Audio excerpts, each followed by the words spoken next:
first time since 1984, the Illinois Fighting Illini and the Kentucky Wildcats meet on the hardwood.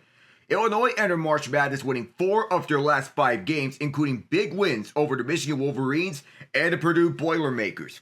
The only loss being at the hands of the Maryland Terrapins in the Big Ten tournament. They held off a scrappy Xavier Musketeers 86-73 to advance to the second round for the 4th time in 5 years. The Wildcats also saw some success at the end of the regular season, winning their 2 final games before going 1-1 in the SEC tournament. After last year's loss to the Oakland Golden Grizzlies, their win over the Troy Trojans was a much-needed victory for their program's confidence to go with Mark Pope's first March Madness win. Hello everyone, I am Alec Nava. This is the 5th time that Illinois and Kentucky have met in March Madness, 16th overall between these two. However, it's the first time in 41 years that these two teams meet. Kentucky is a perfect 4-0 against Illinois in March Madness play and enter with an 11-4 all-time record against them. In the last meeting, they defeated them 54-51 in that year's Elite 8 at Lexington. This year, they meet much earlier in the tournament, looking to secure a Sweet 16 spot at Indianapolis. Kentucky is also riding a 3-game winning streak against Illinois dating back to 1982. When we preview these two teams, offense is the name of the game for both of them. As with every Illinois game, the handicap depends on whether Illinois hits their jumpers. They shot 12-30 from deep in their first round matchup against Xavier, on the way to putting up a 13-point victory against them and 86 points on the win. For what it's worth, they've gotten healthier recently and have shot 37% from deep over the past 5 games, where they have won 4 of them. There's always a chance they morph back to the 30% three-point shooting team that was seen in all Big Ten play. Kentucky, on the other hand, shouldn't go through a lot of shooting slumps. They are among the nation's elite when spacing and shooting, especially now that Lamont Butler has returned to the backcourt to join Otega Owe. Butler, a graduate student, previously going with the San Diego State Aztecs. He was the hero for the Aztecs when he hit that buzzer beater to send them to their first ever national championship. Kentucky's ball screen coverage defense, however, is borderline atrocious, and they allow plenty of jumpers over the top. So Illinois may be able to run on the pick and roll attack uninhibited. Few teams naturally run those sets more than the Illini, 33 possessions per game, second nationally behind the Wyoming Cowboys. At their best, the Kasparis Jakushonis, Tomislav Ivicic ball screen sets are unstoppable. The Jakushonis and Ivicic ball screen sets. On the other end of the court, Kentucky is going to run a 4-around-1 motion-based offense set around Amari Williams and dribble handoff sets. The Wildcats are elite at spacing and shooting, but Illinois is solid at coverage at preventing a rim and free sets from opposing teams. 73% allowed, third nationally, and also are good at preventing catch and shoot opportunities. 16 per game allowed, which is 46 fewest nationally. Illinois isn't a good dribble handoff defense, but it's going to be hard for Kentucky to generate those all-important motion-based jumpers that they depend on. So Illinois may operate slightly more efficiently in the half court. Granted, the Illini don't flail from free. She also have a decent-sized shot volume edge. Neither team forces turnovers, but they are the much better two-way rebounding squad. So it's worth mentioning that the Big Ten has been dominant in this tournament. They just suffered their first loss yesterday when Wisconsin fell to BYU 91-89. The Illini want to keep that streak rolling. About the hot runs for the Big Ten, Kentucky wants to stop that for the moment. In a second round full of incredible matchups, this could be one of the best that we have seen. Yesterday we were treated to 2 excellent matches between the BYU Cougars and the Wisconsin Badgers. And yesterday between the Houston Cougars and the Gonzaga Bulldogs. Kentucky was surrounded with Troy in their 76-57 win, but they weren't in any real danger. It was, for this dynamic team, a workmanlike effort. Get in, get the job done, and get out of it. But they should be ready to rumble here. Size, NBA talent, rebounding, speed, shooting. When Illinois is in a good mood and they're making their outside shots, they are on. They're not really consistent by any measure, but they got 12 threes from various spots against Xavier. 18 for 18 on the line. at the exact type of energy they need to bottle and bring out each and every time. And those three-pointers matter a lot. Teams do better when they're hitting from the outside, but a lot of times teams finish with great three-point stats because they're firing away in a comeback attempt. Illinois does not fit that. When they make their threes, they're winning. When they're not making them, they keep shooting them, they keep missing, and things go off the rails. They're 16-3 when making at least 10 threes, 12-0 when making at least 11. Kentucky has allowed 11 or more threes 15 times, but this defense is actually solid at stopping the three. Teams have to keep firing away to keep up, but against Illinois, Lamont Butler, who didn't make a shot against Troy, and the guards can get out quickly on the Illinois Bombers, everything should be fine. But the Wildcats are more than that. They start the season as a three-point bombing team. Now they figure to generate more balance and move the ball around more. No one in the SEC is better shooting threes. They're great on the defensive glass. It's basic, but it's a big deal with these two teams because it's all about the field goal rate and the shootouts that they play. Illinois is 0-8 when shooting worse than 40%, 3-11 when shooting under 44%. Kentucky is to get around 44% too. Both teams are solid on defense, but Illinois is way worse at consistently hitting the threes. That combined with a turnover issue might be the way for Kentucky to pull this one out, but who knows? You never know with this Kentucky team. Some questions are about Will Riley, about if he can keep going. He's averaging 18.6 points over his past 5 games and shooting 50% or better in 4 of those 5 outings. Riley has been on a tear, a true free-level scorer, and is a walking mismatch, standing 6'8", shooting over guards, but is too quick for bigs. The Illini need another instant-class performance from the freshman forward to keep up with the Wildcats' high-scoring offense. Plus, is the over-reliance on freshmen going to be too much for Illinois to pull off this upset? The Wildcats are one of the best passing teams in the country, averaging 17 assists per game, and they have legit distributors on the perimeter in both Butler and in the paint with Williams. So Amari Williams. What's more is that they surrounded by teammates who are not only willing facilitators themselves, but also productive scorers who can make depth passing pay off. With nearly every player in Kentucky's rotation possessing spot-up ability, the Wildcats can stretch out opposing defenses, driving lanes, and create off closeouts. All of which would seem to throw salt into the wounds left exposed for weeks in the Illinois defense. Excellent communication and sharper than ever rotations are musts for Illinois to prevent Kentucky from running away with this game.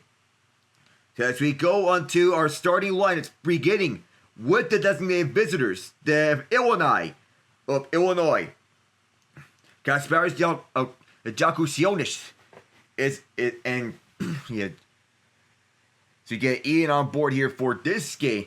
Illinois starting off with Jakusionis, Boswell, White, Riley, and Ivicic. Kentucky with Butler, Owe, Brea, Carr, and Williams. How are we doing, Ian, for this game? Let's go.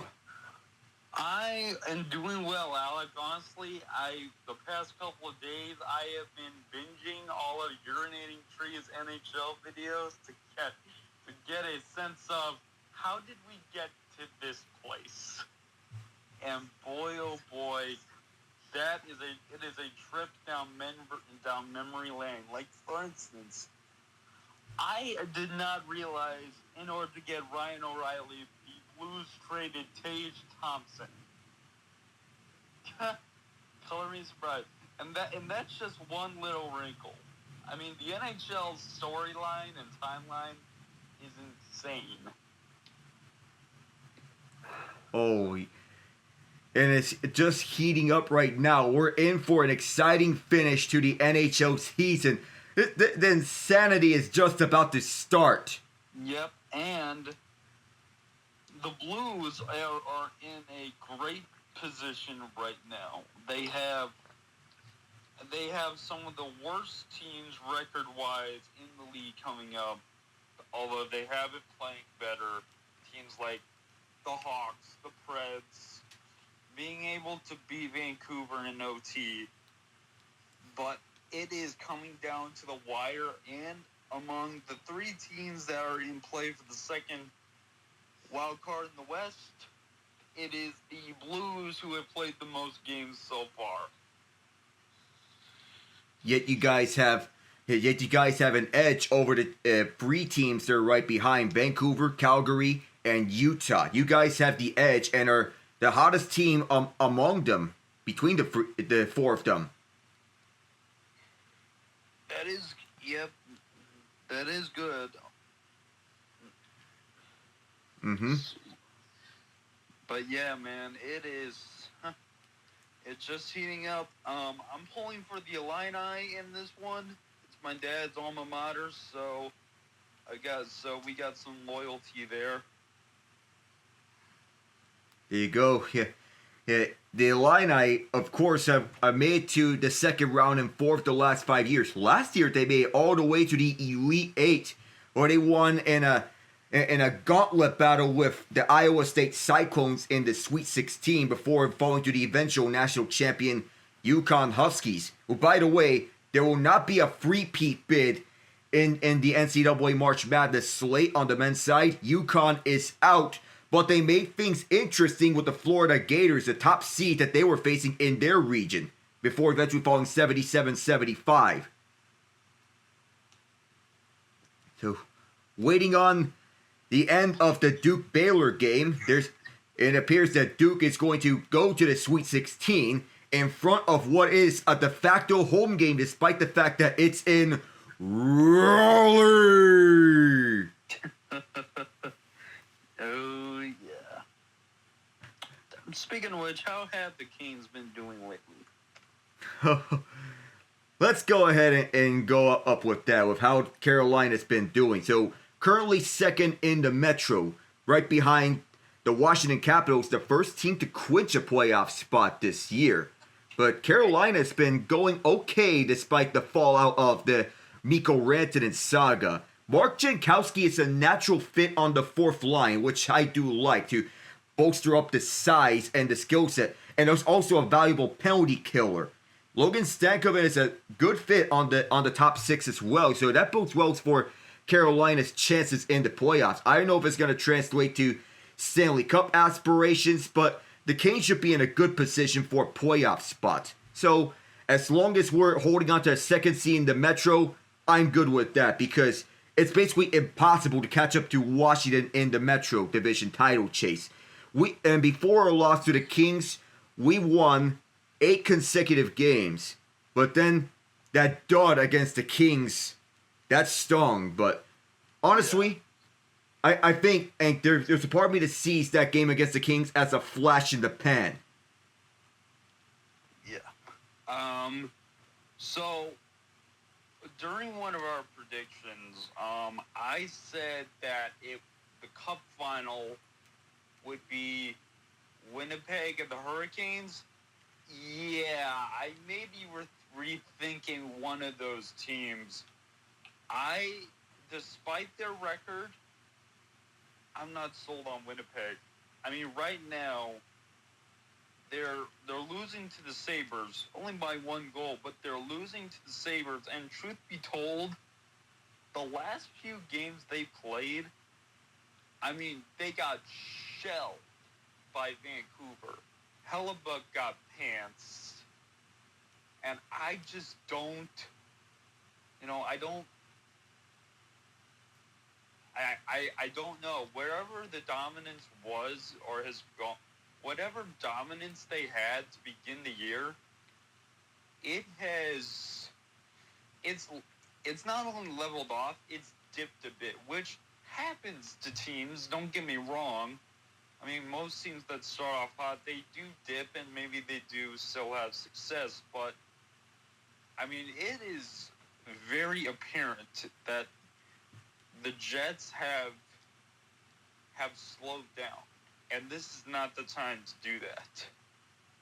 It is the worst possible time to slow down. There's slowing down at the end of the season, and then there's slowing down at the end of the season for...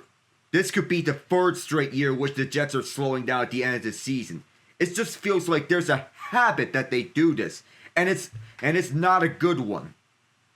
And here's the thing about that is that I wouldn't say it would be too much of a problem, except for one thing. They have both Dallas and the Golden Knights on their rear ends. If they start dropping too many games, they could fall to the 3rd seed, and currently that would put them against Colorado in the first round. That's a bad matchup for Winnipeg. Yeah.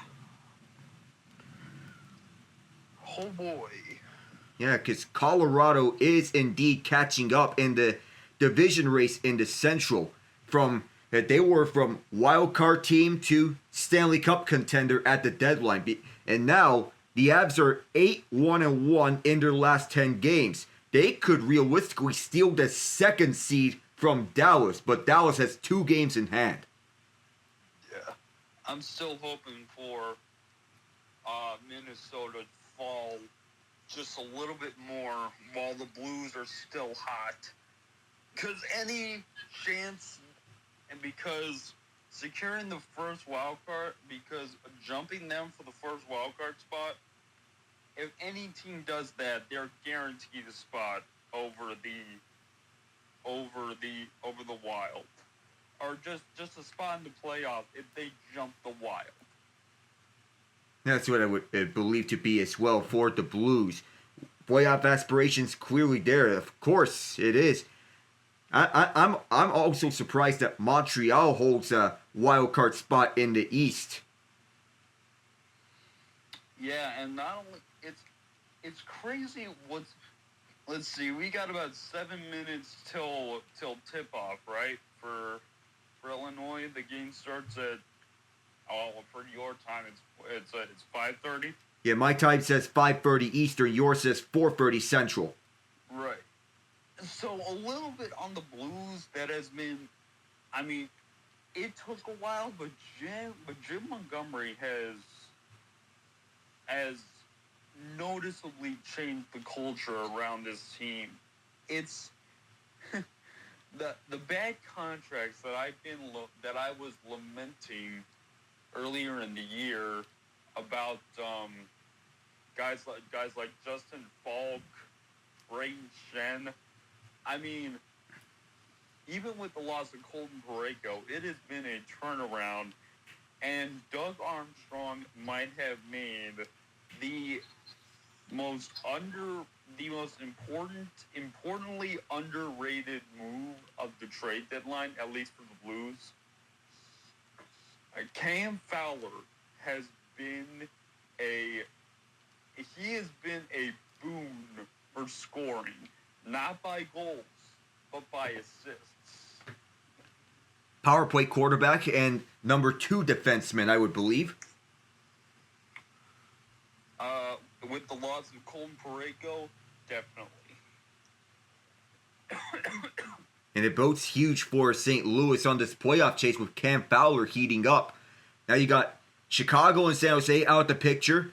St. Louis is in a realistic spot to steal a playoff spot from either Calgary or Vancouver. Wow, what a turnaround. Plus, not only with the offseason and the offer sheets for Holloway and Broberg being huge, but you also, even with Brandon Saad going to Vegas after the waiver replacement, this team is very underrated for many reasons. Yeah, it blows my mind the fact that we got both Broberg and Holloway from the Oilers. From the Oilers, because it's tendered on. The Blues gave up a 2nd and 3rd round pick as compensation to the Oilers. That is, but in turn, at least for this year and next year, they have a stud at forward in Holloway, and Broberg is now becoming on the defense. He is invaluable. And old man Ryan Suter. First of all, he has not missed a game, which is insane.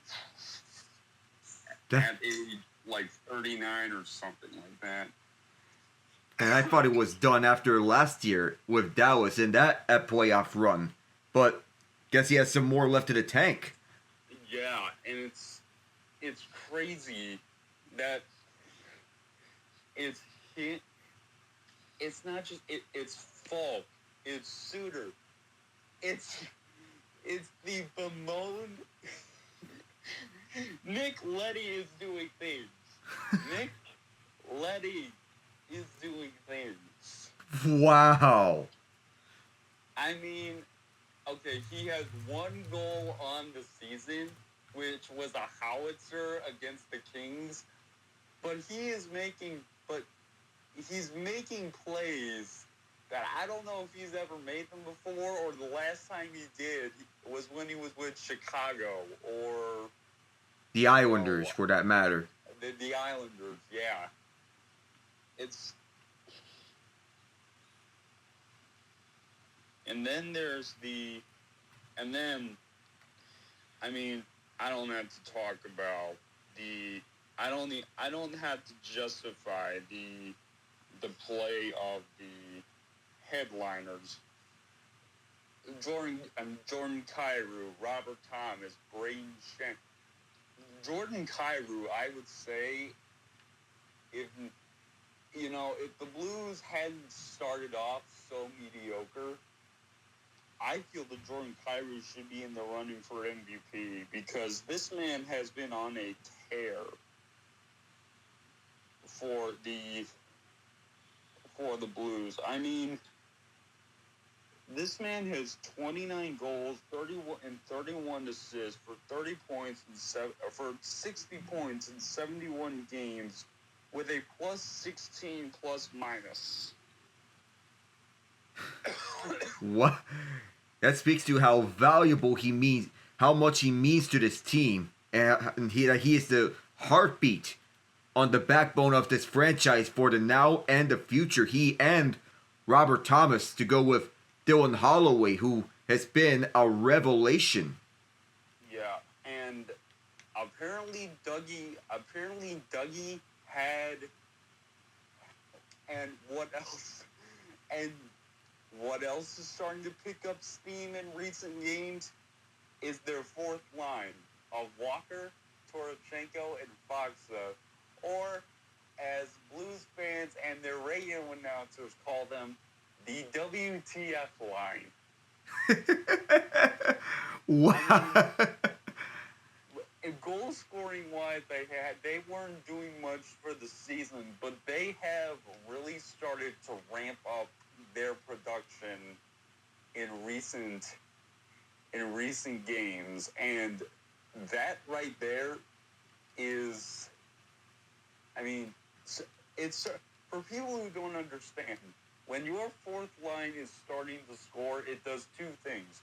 One, it gives you another possible it gives you another outlet for scoring, which is always great. But number two, your first and second line guys don't have to carry.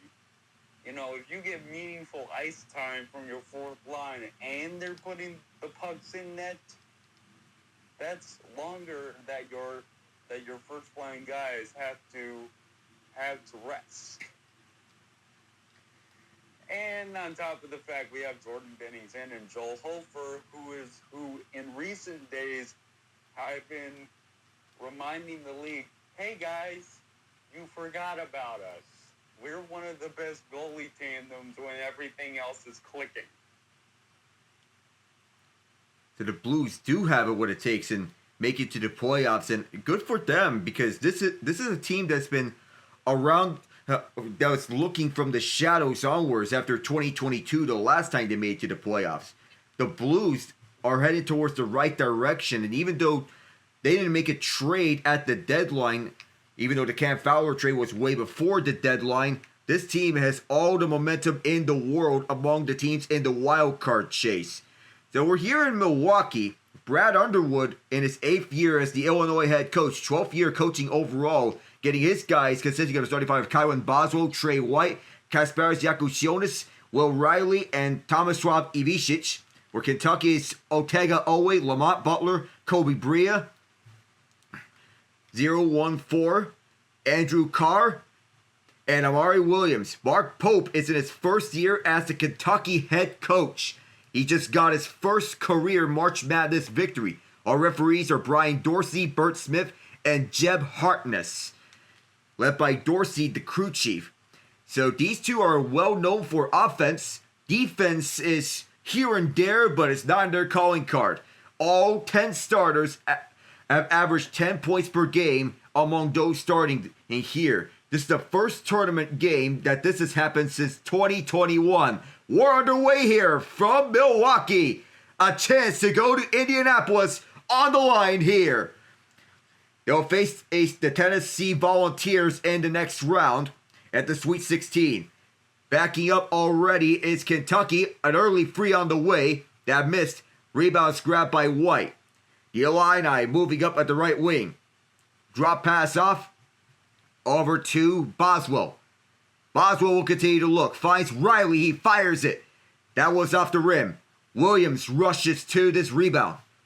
The Wildcats moving up through the far side. Williams hands one off over to that direction. And looking backwards is Carr for Williams. Williams positions himself at the post-up spot. And goes to Owe. Owe will hand one off over to Carr one more time. Carr with 7. Carr, fadeaway jumper, too far. And his rebound is grabbed by Ivicic. The Illini are looking up at the right wing. And stopping at that spot is Jakusionis. Will hand out to Ivicic. Riley activates on the right hash. Now drops it back over to Ivicic, who fires in and out. A rush for this ball. It's saved by the Illini. And they keep this in. Trey White back and forth here on multiple handoffs. On to Jakusionis. Jakusionis will look back and forth and is pickpocketed. Kentucky moves back. And Butler will look to the hook and ladder for Kobe Brea. The first points. 1:40 into this game. Kentucky's on the board first. On a pickpocket. Boswell will look left. Ivicic sets the screen right on Jakusionis. Jakusionis with Ivicic screening one more time on Butler. Jakusionis fires away and answers. Kasparas Jakusionis, the Lithuanian, standing on business. Early on, these two are going at it in this first half. Jakusionis had 16 points and 10 assists against Xavier in the first round. Butler hands off for Williams. His layup is smoked. And his rebound secured by Williams to keep this in. Right on Ivicic. Williams kicks down the right wing for Carr. Brea. Kobe Brea. With Jakusionis on him. He has Carr on his left. Does he go to him?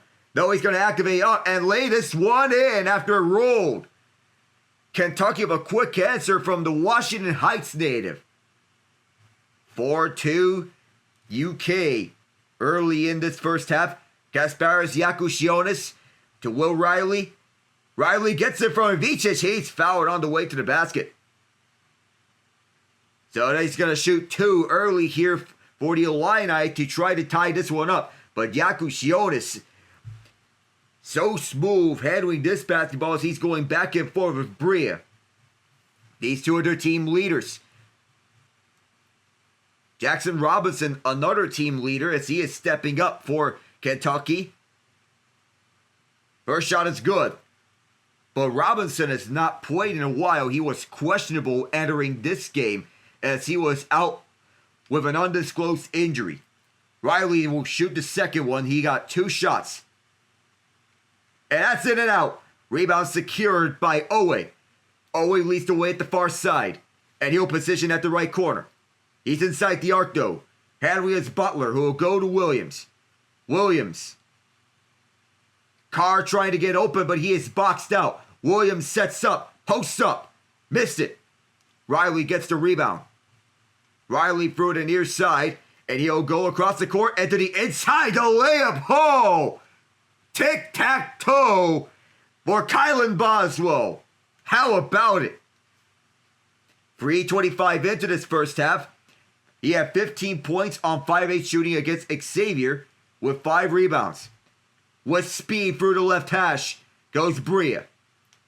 Bria looks for a passing lane, kicks out all the way to the point for Williams. Williams hooks and ladders to Butler. That was Owe, but he gets the and one.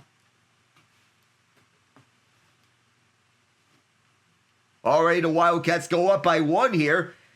Owe gets the feed from Williams on a 4 with 1 on this offensive possession, with Illinois getting answered off their tic-tac-toe. Ortega Owe at 20 points against the Troy Trojans with 8 rebounds and 6 assists. Kentucky faced Troy. Illinois faced Xavier, a first 4 team. Here's the N1. That rolled out. And grabbing up is Tomislav Ivicic. Wales from Vodice, Croatia. On the near side, this is Illinois rolling with the ball. Yakushionis fires away again. Rebounds grabbed by Kentucky off the miss. Andrew Carr leads the way. Alone is Williams. He saved the pass that was going out of bounds. His three-pointer is good. Colin Chandler off the bench on the floor. Gets it up 9-5 for the Wildcats. Near side, Illinois trying to answer back. Yakushionis, the Lithuanian. His pass is intercepted. Here comes Williams. On the layup is smoked. The rebound is loose. And it will go back with the Illini. And we have our first timeout here. 4:30 into this first half. Kentucky up 9-5. Colin Chandler's free. Gets them up by 2 possessions. And here is what Illinois has played with all season. They cannot secure offensive rebounds. If they do not start using their size and fighting for these rebounds, they are going to get killed today. Then again, defense is not in either of these teams' calling card, but you mentioned about offensive rebounds. That was the Achilles heel of High Point. Rebounding in general was our Achilles heel, but Illinois, they need to secure offensive rebounds up against this Kentucky team that's been coached with a lot of athletes around them. Historically wise speaking as well. But Kentucky being a successful program, it doesn't matter if it's John Calipari, Tubby Smith, or Mark Pope. This Kentucky team is a notable program, and they field a lot of athletes. Ortega Owe and Amari Williams leading the show for them. Of course, they're their 2 biggest stars. And up against them, you wonder if they're going to go on a deep run. But Illinois has to fight back with those offensive rebounds to secure an upset victory. Can we even call this an upset, though, if it's a 3v6 matchup? But Kentucky is a historical program, though. Oh, but also, Ian, we do have our Frozen 4 slate being unveiled on the men's bracket. So, we have our teams unleashed here for this year's Frozen 4. The Manchester, New Hampshire region, consisting of number 1 Boston College, Providence, Denver, and Bentley. Denver is the reigning national champion. That's the Manchester region. The Toledo, Ohio region, consisting of number 2 Michigan State, Boston University, Ohio State, and Cornell. The Allentown region, consisting of number 3 Maine, UConn, Quinnipiac, and Penn State. And in the Fargo region, number 4 Western Michigan, Minnesota, UMass, and Minnesota State. You know, I'd be dying to watch a Michigan State versus Boston University regional final in Toledo. That would feed a lot of families. So, that would feed a lot of families. Now, we might be back soon. Hang on, I'll wait to comment on the next timeout. So we'll get that up and going for the Frozen 4 tournament bracket. The Frozen 4 and the national championship will be held at St. Louis at the Enterprise Center this year, Ian. Here's Illinois as they look to answer back here as this is a lob pass deflected up and is taken away by Kentucky. Chandler will look backwards. Set up pass up front and then backwards for Owe. Off the mark. Offensive rebound is tipped in by Williams. It's a 6-point cushion for the Wildcats.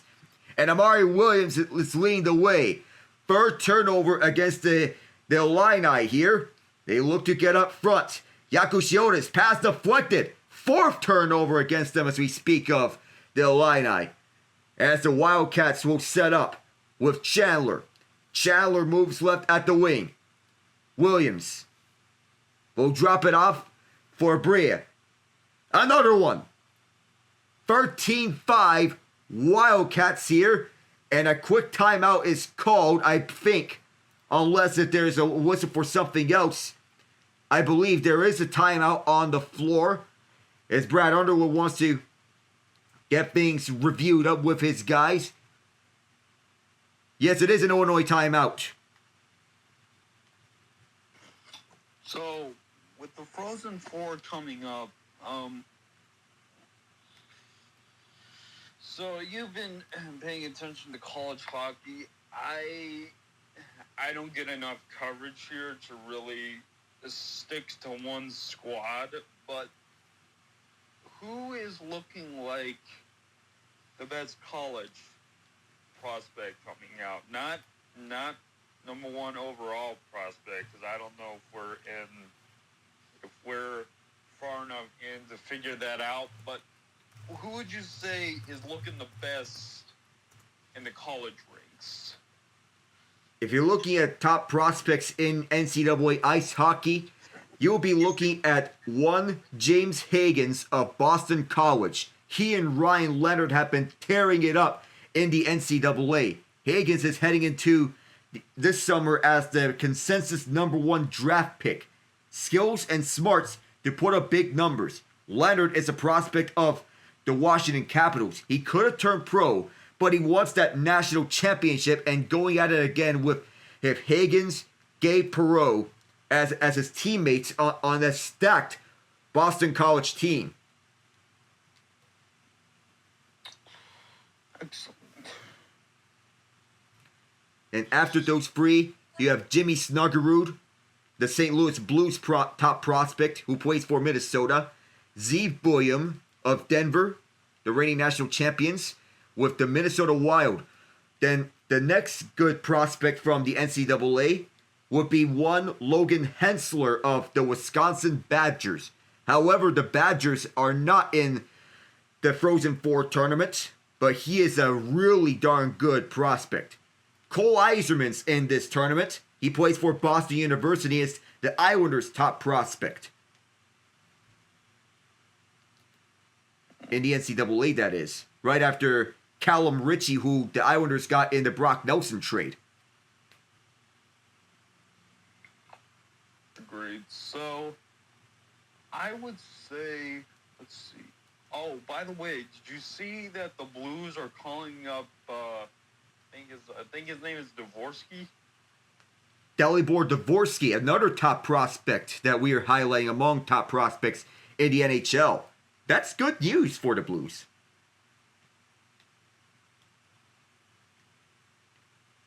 We're looking to get back into action here. The Illini are down by 8 early in this first half, but it seems there's a lot of trouble. Brad Underwood wanted to use that timeout to get his guys reorganized and get their mindset back on track.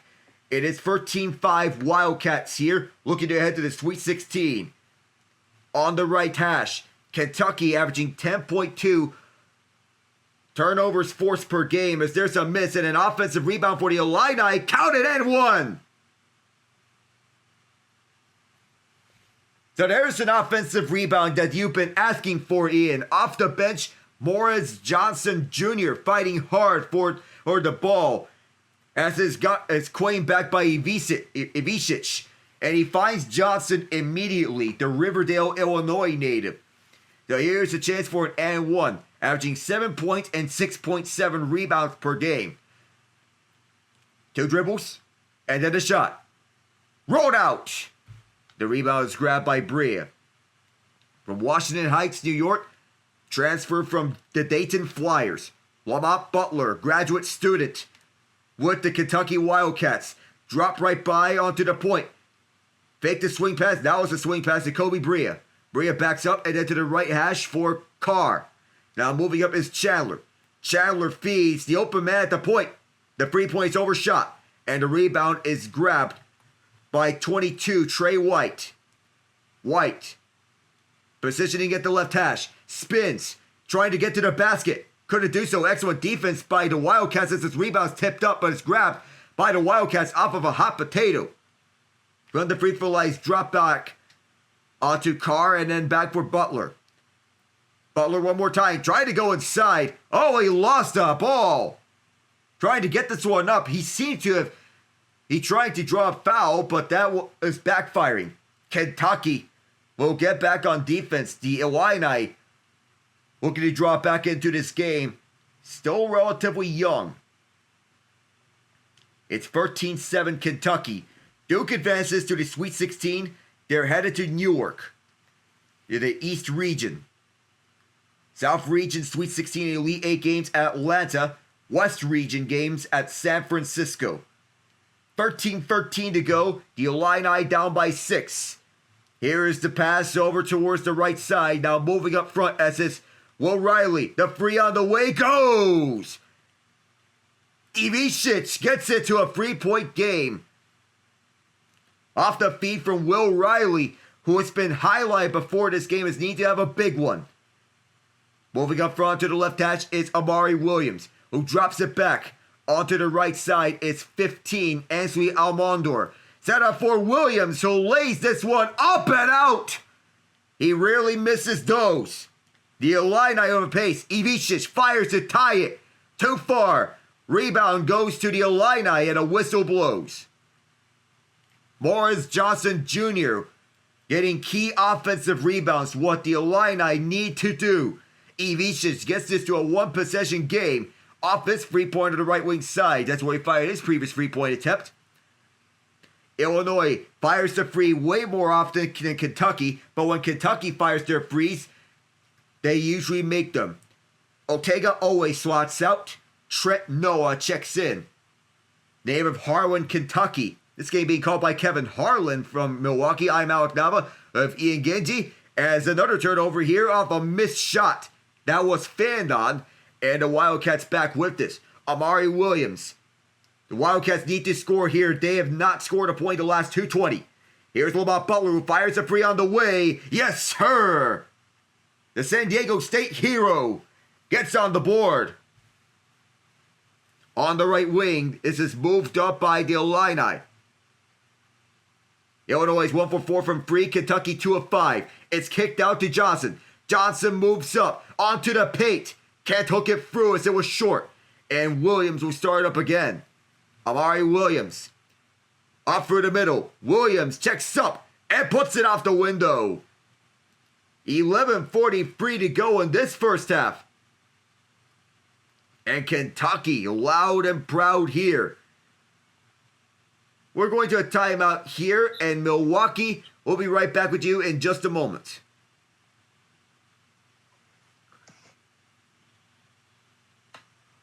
So Illinois clearly well, first of all, they need to start making it. Actually, it's not even about making their shots. They need to start shooting the ball. Like, take good shots. You know, it seems like they're settling for anything and everything right now. Just not, you know, if they had the offensive rebounding to complement it, I would say, sure, go ahead. But they don't have that. Now, what you did say is true. If people didn't see the graphic, most of the Illinois starters are freshmen and one sophomore and a junior. So this is a very young team.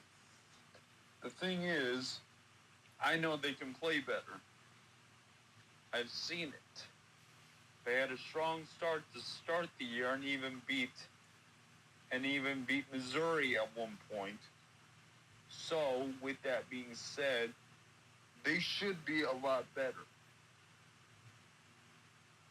Even for a young team like Illinois, who still had Ben Humrichis out from the lineup in favor of Will Riley, who's been on a heater as of late, the Kitchener, Ontario native.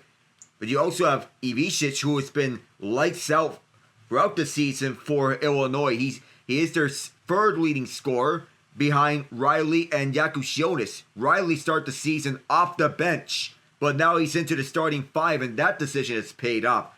Ivicic, of note, is a sophomore because he lost a year of eligibility playing overseas professionally. Yeah, man, I'll tell you what.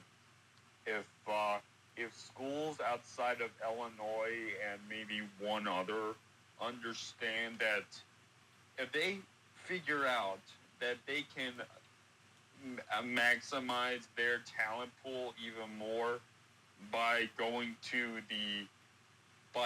pulling in from the European contingent pool, oh boy, there would be some teams that would be unbeatable. Unfortunately, teams such as those in the SEC still haven't figured out that foreign basketball players are sometimes better than homegrown product. We're seeing this live front and center in the NBA, where Europeans are taking over the league with Giannis Antetokounmpo, Luka Doncic, Nikola Jokic, to name the three most prominent Europeans taking over the NBA. Victor Wembanyama on the come up as well. He's out for the year though with San Antonio, but by year 3, you would imagine that the Spurs would be a playoff team. Mark Pope and company with 5 assists so far in this game, and they're continuing to go on a roll. There was an and one here as Williams made his basket. Illinois did not take a timeout. Williams' and one is short, and the Illini rushed to the rebound. Illinois to start making their shots. They fire the free way more than how Kentucky does so, but Kentucky makes their frees count. On the right side is Yakushionis. He'll hand off to Riley. Riley lobs one up to Ivicic. Ivicic kicks it out. Yakushionis is closed out from free. From the free throw line, goes to the left hash. Spinning and turning. Now it's moved back to Yakushionis. He had to get one off. Oh, that was so close to call. And Kentucky will move back the other way. But they were closed off and tight, Illinois. It's moved out deep to Williams. Williams to Butler and then around onto the right wing. Williams moves up. Williams hooks one. Short. And the Illini will move it up. Off the bench is Ben Humrichis. Humrichis goes to Riley. Illinois 4th drop shooting. Kentucky 8 of 17. Riley closed off from deep. He'll go to Yakushionis. Yakushionis to the left. Looking at Boswell. Boswell moves up. He kicks it out for Yakushionis. Yakushionis back and forth. The free for the point. It's in! Yakushionis fighting Tomislav Ivicic, the European connection. Going strong here so far for the Illini. Kentucky wants the answer. Butler off the window. Back up to 7 here for the Wildcats in Milwaukee. Through the middle it is Boswell. Boswell drops back and that pass was poked away. Kentucky moves back onto the logo. Back the other way is Kobe Brea. Brea shaking big onto the right side, but Boswell is closing it off at every turn. Amari Williams, one-on-one as he drops one back. And this looks to be an illegal screen and an offensive foul against the Wildcats. So the Illini will go back the other way. Kentucky's doing a good job at closing out passing lanes with Kobe Brea. However, there was an illegal screen set up at the front, which prompted that foul. Williams set up a legal screen previously. No, they're not going to ruin an illegal screen. I thought it was an illegal screen, but it's a foul against Illinois. Here is Brea who gets open, and he knocks it down. 10-point game here in Milwaukee, the land of cheese. Sometimes it is Wisconsin. Yakushionis closed off. Aggressive defense by the Wildcats to poke that away. Lamont Butler gets the job done. Illinois will keep it, however. But what an effort by Butler.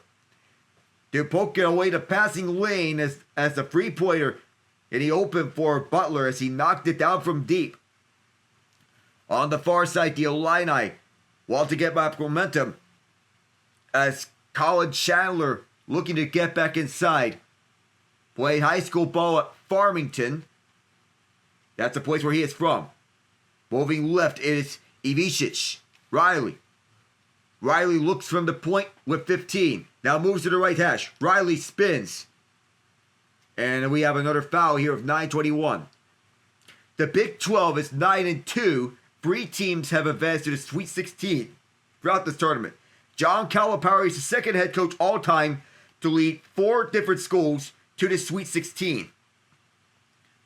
Inbound is poked away, and it will go to Chandler for the Wildcats. Kobe Bria. Bria moves up, fires away from deep. Short. And this rebound will be grabbed by Illinois from Humrichis. Ivicic going to Humrichis. Yakusho is actually to Ivicic. Off the mark. Oh, heavy contact up at the front. Loose ball foul against Kentucky with 8:57. With both teams fighting for this rebound is Brad Underwood wanting to get his guys up. Mark Pope. First year bench boss of Kentucky. The three-pointer was off the mark, but there was heavy contact at the front. Yakusho sends it inside for Humrichis. Riley goes up onto the right side. Ivicic, ball swatted around and secured by the Wildcats. They move it up the far side. Bria will set up front for the Wildcats as they look to get another one here. Brandon and Garrison, as this is another one for Kentucky. 25-13. The Garrison seeing first action on the court for the Wildcats. Yakushionis. White on the right hash, kicks it back out for Ivicic. Now Yakushionis again. Yakushionis sent up Ivicic up front. Layup is blocked but a foul. Colin Chandler got on his face. And the officials may be talking about it to see if there was contact on the hand. But Yakushonis gets lost in transition on the way for the right side.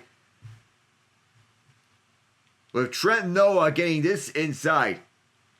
On a crafty layup. First shot. Good. Already Kentucky has 7 fouls against them. So Illinois is in the bonus. It's a shooting foul. So it's 2 shots for Ivicic. 8:16 to go here in this first half. Duke beating Baylor in a blowout win. Second shot is good. It's back to a 10-point game. So those free throws are going to help Illinois a ton in this 3v6 matchup. On the far side, Kentucky moves it up. Andrew Carr. And a stoppage here. There's a foul on the court. 8:06 left. Jackson Robinson. 13 points per game on a 43.2% shooting clip. And he seems to be dealing with a hand injury. He has the tape around his right hand. It seems to be the injury that he is suffering through. Carter inbound. He'll get this one inside. That's actually not Carr inbounding. It's a head out for Chandler, who fires from way deep. Didn't make that one. It stays with Kentucky. Off the deflection from the Illini. Exactly 8 minutes to go. Illinois will be back on defense. Kentucky leads 25-15. I am Alec Nava. Stay around here, everyone.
Welcome back to Milwaukee, where Kentucky leads 25-15 in the second round, a trip to the Sweet 16 on the line.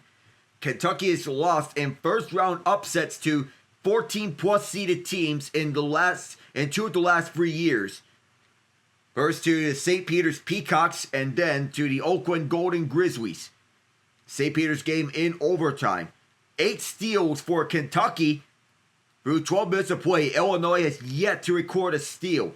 14-4 points in the paint in favor of the Wildcats, and they're making 50% of their shots as opposed to Illinois' 36%. The Illini need to get back their composure. Trent Noah, Brandon Garrison were on the court. They were coming off the bench. Garrison, a native of Oklahoma City, transferred from Oklahoma State. Some of these players were transfers. As Kentucky gets back onto the groove, Andrew Carr to Lamont Butler, who is parked at the paint, and then starts up at the left hash.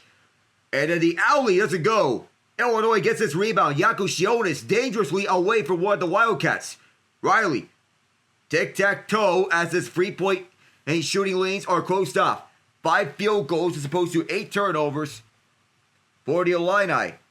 Up for the right hash is Riley. Riley delivers one to Yakushionis. Yakushionis will get it back for Riley, who starts up at the right hash. Riley's layup is swatted away. 4 to shoot as it goes out of bounds.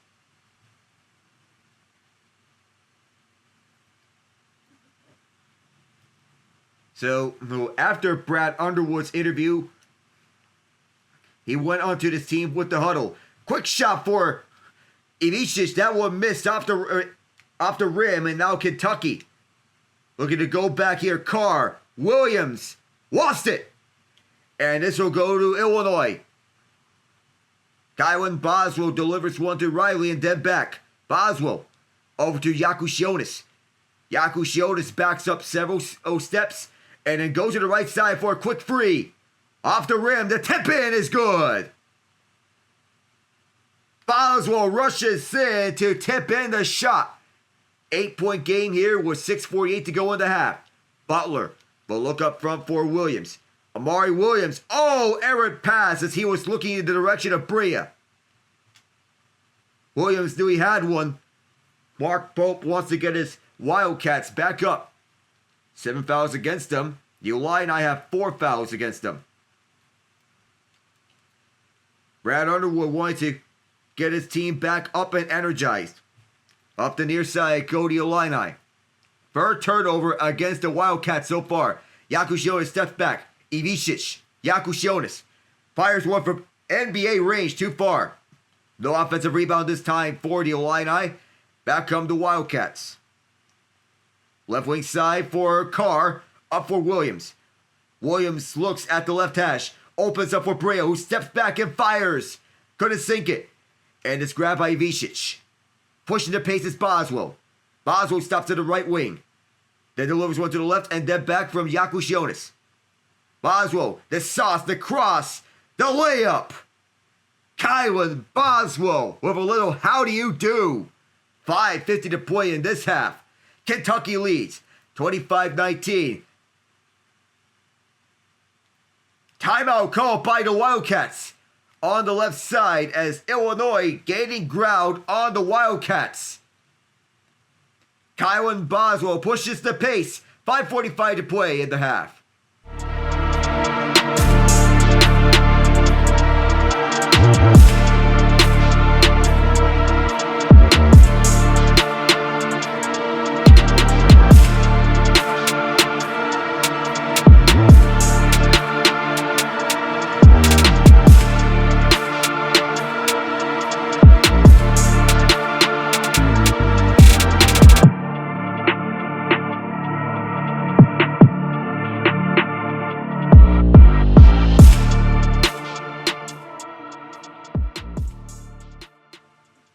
Illinois storming back in this game. Kentucky, however, has called timeout to try to slow down the Illini's momentum. Back and forth passes with Illinois setting things up. Kylan Boswell, silky smooth on the cross and his layup.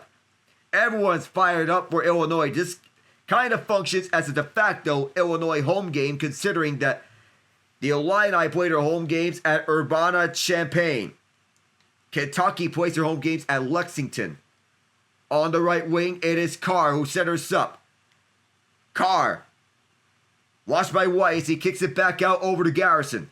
Garrison finds Brea, who's pursued by Boswell. Boswell locks him up and puts him on a headlock. Excellent defense, but here's the scoop up by Garrison, who gets in a roll. Excellent defense by Kylan Boswell, but it's matched by the Brandon Garrison offensive rebound. That's the fourth one for Kentucky. Illinois is 5 of those. Ivicic, who scoops it up around for Will Riley. Swings it out for Ivicic. Left corner free on the way. Off the rim. And the rebound's grabbed by Brea.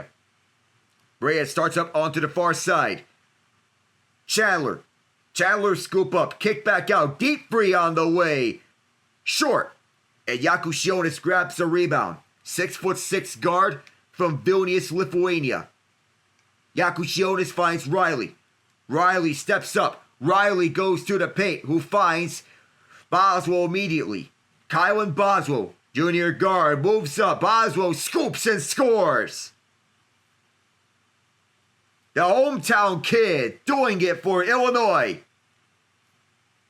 The Wildcats go back with this. It is Lamont Butler. Butler will scoop it back over to Carr and it receives back from Chandler.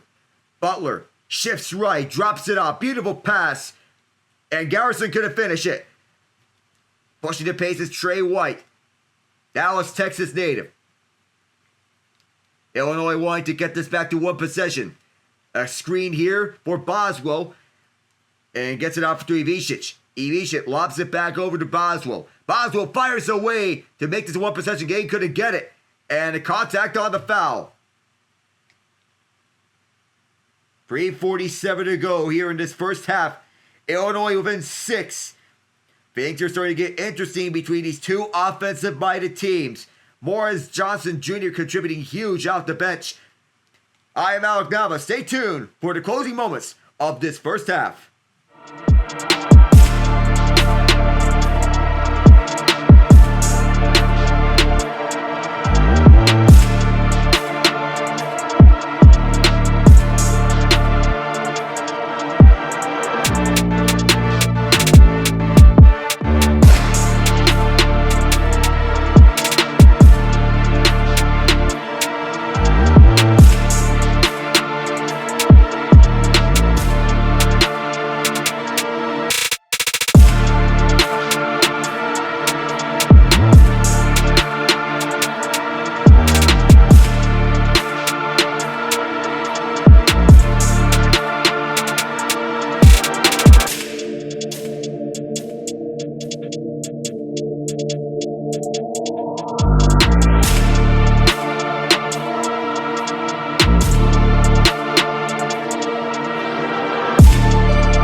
Kentucky leads by 6 here.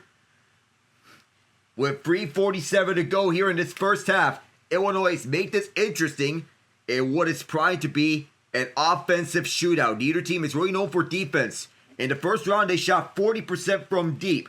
They've averaged 31.1% on their three-point makes, but they're shooting 17% from free in this game. Inside, Carr is tangled up on the pass. And here comes Boswell to drop it back through the other way. Illinois does a good job defending that pass towards the paint. I said that neither team is really known for defense. Screen here from Johnson. That didn't work as Butler stayed with Yakushionis. On the left side, here it comes on for Boswell. Yakushionis with 7. Gets a screen, then passes this one off over to Trey White.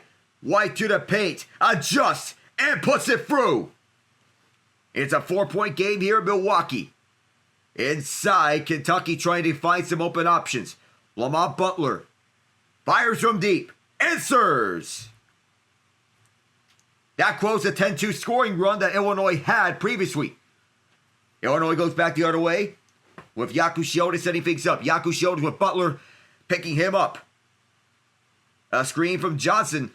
Gets a swing pass, and then Johnson sets up Boswell on the screen. Boswell moves left. Boswell fights for the rack and lays it. Kylan Boswell moves it up. And on for the far side, setting things up at the place, Butler. The Wildcats not going down for the fight, but neither are the Illini. For the Illini, Garrison will look. Garrison for Butler. Butler is crowded. Several defenders on him, but there's a whistle for foul. Crafty move by Kylan Boswell as he was bumped initially. Couldn't get the foul, but he lays this one inside for the alley-oop. Not exactly the alley-oop, but a layup. 30-25, Kentucky leads here. Butler with a chance to make this a 7-point game again. The first shot. Perfect. 2:15 left in this first half. The Kentucky Wildcats from Lexington looking to get things back up and with momentum on their side. And checking in for the first time for the Illini, number 15, Jake Davis. Butler's up to 9 points on free shooting. Davis named from McCourtsville, Indiana. And a transfer from Mercer. And another substitution here. Ansley Almanor, 15 for Kentucky, is in the game. Right up with the other number 15, Davis. Second shot for Butler. Sails through. And it's up to 7 points. The Illini have gotten close. But not enough. Garrison subs out. Amari Williams subs back in. Move up front onto the far side. The Illini trying to go back and get back the momentum. Lamont Butler in the first round. No points, but he has 10 points so far on free shooting. He shot 0 for 5 against Troy. That speaks how deep Kentucky is. Way up goes for the Illini. That is Will Riley. From the right hash, up close. 3-pointer to answer back. Couldn't do so. Yakushionis the rebound.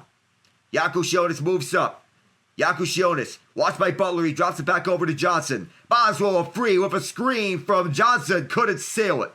Williams rushes to the ball. 1:37 to play in the half. Each team with 3 timeouts.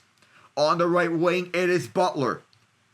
He has a man open, that is Almanor. Chandler back to Butler. And there is some contact at the arc. That looks to be Yakushionis. And Brad Underwood, not happy.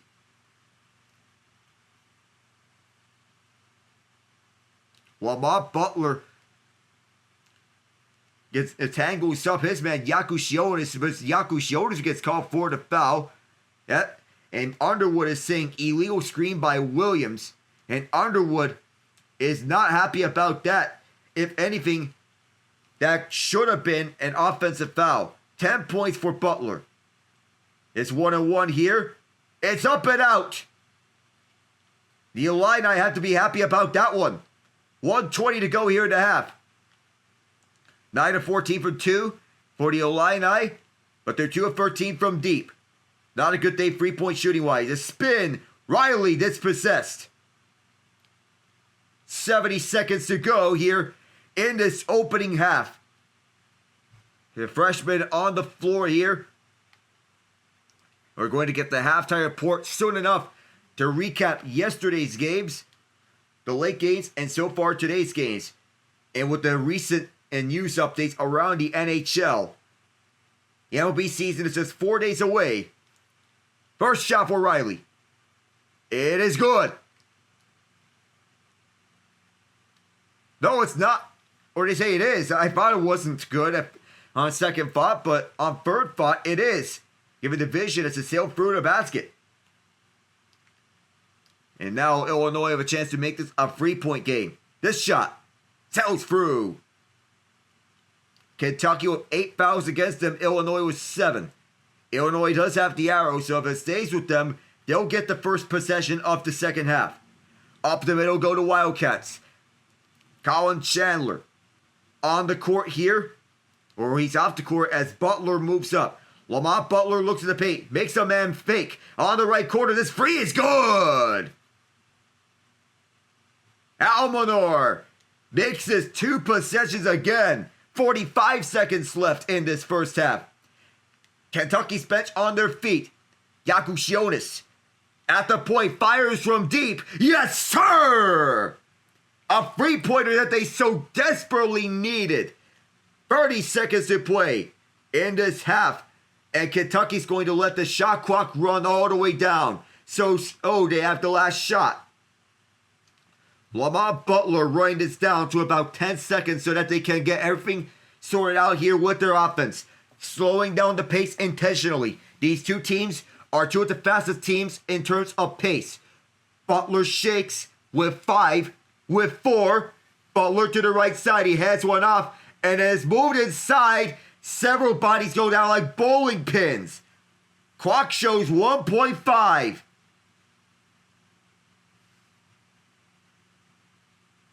Brad Underwood getting heated as Butler, he just lost that ball by himself. A slip up. And then there was a trip.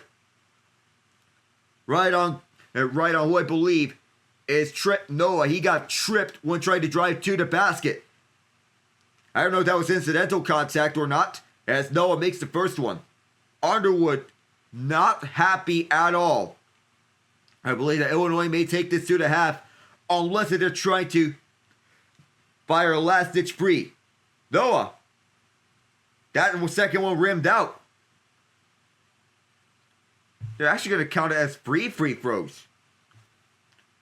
But that does not look like a shooting foul. Jake Davis subs out as the Illini want to get their shooters on the floor in the event that they want to fire the last shot. Noah on this third one. Rimmed in. And now this lead goes up to 5 as Will Riley will look for an opportunity. From half court. Good if it goes. Oh, just a little too far. That would have been an outstanding half-court shot. But as such, it is a 37-32 Kentucky lead. Oh, that was so close to making this one in.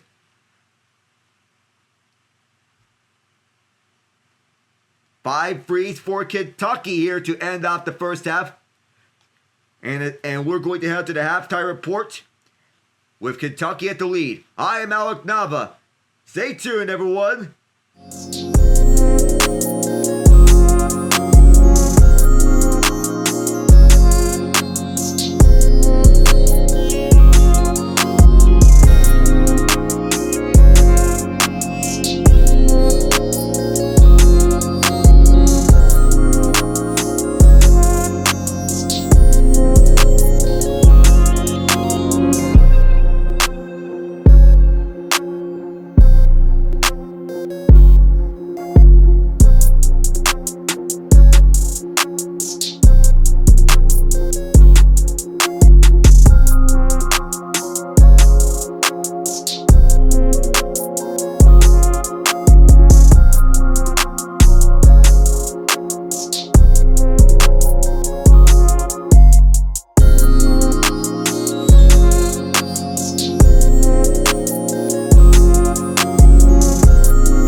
Welcome to the Halftime Report. I am Alec Nava. It's a Kentucky lead, 37-32, and what is primed to be a high-scoring shootout. Don't think this is the end of both of them. Kentucky has led the entire way. Not a lot of times have we seen lead changes so far. Illinois has rarely led. They only led by 1 point. Kentucky's largest lead, 12 points. Lead the way for the Wildcats, 10 points for Lamont Butler with 3 assists. 9 for Kobe Braille with 4 rebounds. And it's balanced scoring from here on out with multiple players getting 4, 3, 2 points. And Amari Williams and Trent Noah each with 4. Ansley Almador and Colin Chandler each with 3. Brandon Garrison and Otega Owe each with 2. For Illinois, it is the Kylan Boswell show with 10 points on 5 of 7 shooting. Each one of his baskets have been from inside the arc. Illinois has been shooting 3 of 14 from deep. Kentucky 5 of 13. Both teams have shot a lot of threes, with Kentucky doing it at a more efficient rate than Illinois, who shoots the 3-pointer more often. Tomislav Ivicic with 8 points, 5 rebounds, 2 assists, and 2 blocks with 1 steal. 5 each for Will Riley and Kasparis Yakushonis. 2 rebounds for Riley, 3 for Yakushonis. On the way here, it's 8 points for Ivicic, as I mentioned. So looking at the score sheets on the team stats, 12 of 28 for Illinois, 14 of 31 for Kentucky. I mentioned about the 3-point shooting rates. Free throws, Illinois shot 5 of 7, Kentucky 4 of 8. Rebounds, Illinois are out-rebounding Kentucky 21-15. 5 of them on the offensive side for the Illini, 16 defensively. On the assists, it's 8-4 Kentucky, 8-2 steals in favor of Kentucky. Now it's when Illinois was careless with the ball with 8 turnovers against them. 2-1 the blocks in favor of the Illini. More turnovers for Kentucky. They have 14 points off turnovers, the Wildcats. Illinois has 7. Fast break points are 4-2 Wildcats. And each team has 16 points in the paint and 8 fouls so far as a note. 12 points, the largest lead for the Wildcats. We look onwards here at the NCAA March Madness slate on the men's side. So for yesterday's games. So it's to finish this off, Michigan and A&M, 91-79 Michigan on a 5:30 game among the second round matchups. So Tennessee downs UCLA 67-58 as the late game on the slate, the last one on yesterday's books. For UCLA, it was 18 points for Sky Clark on 5-11 shooting, 4 of 8 from 3. Tyler Bilodeau with 15 points, 4 rebounds on 6 of 12 shooting. 20 points for Chaz Lanier, 4 rebounds, 2 assists. Zakai Ziegler with 15 points, 6 assists, 3 steals. And off the bench, it is Jordan Gainey with 13 points, 2 rebounds, and 3 assists. What a night there for the Volunteers. So earlier on today's games, the free Pete bid is gone. The Florida Gators knock off the UConn Huskies 77-75. Walter Clayton Jr. with 23 points, 3 rebounds. And second on the team was Elijah Martin with 18 points, 4 rebounds, 3 assists. Will Richard, 15 points, 6 rebounds, 2 assists, 3 steals. On 4 of 8 shooting, Martin efficient, 7 of 12. That's the leaders for Florida. UConn, on the other hand, got 22 from Liam McNeely, 2 rebounds, 3 assists, 2 steals. Samson Johnson with 10 points, 10 rebounds, a double-double. An assist, steal, and block for Johnson. Alex Caravan with 14 points, 5 rebounds, 3 assists. The leader of this UConn team. Hassan Diallo, 6 points. Solo Ball, 8 points. 4 rebounds each for Diarra and Ball. This UConn team clearly not the same as they were last year. In a blowout, Duke downs Baylor 89-66. It was close for the first half until it wasn't. It was Tyrese Proctor with 25 points to lead the way on an extremely efficient 9-10 clip on 7 of 8 from 3. 12 points for Con Canupo with 3 assists. Cooper Flagg with 18 points, 9 rebounds, 6 assists. by far the most all-around player for the Blue Devils. 8 off the bench for Patrick Nyongba, the second. 6 assists from the line as well for Nyongba. 6 points for Mason Gillis. 4 rebounds. This has been a de facto home game for the Blue Devils. So on the women's March Madness slate, so they're still going there just in the second round. So yesterday recapped the first round. So we're going over to the second round. South Carolina, the reigning national champions, 64-53 over Indiana. And it's balanced scoring all throughout. 11 for Bree Hall, 3 rebounds, 2 assists. 10 points for Chloe Kitts, 11 rebounds, 3 assists.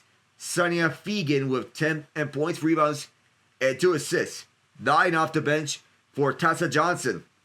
For Indiana, 12 for Shea Sienski on 5 of 10 shooting. Colin Ward McNeil with 10 points. Yarden Garzon, 10 points with 8 rebounds, 4 assists. Carolyn Striplin, 11 points, 2 assists. So we also have to note that the women's Frozen Four has reached the national championship. So the men's Frozen Four tournament and bracket got revealed. We go on to women's college hockey. The national championship is going on right now. They're in the third period where Ohio State leads 3-2. Where the Buckeyes lead for the way. On the first period, it was Dawn shorthanded. As you go on to the NCAA website for the women's Frozen Four national championship. Ohio State and Wisconsin facing off.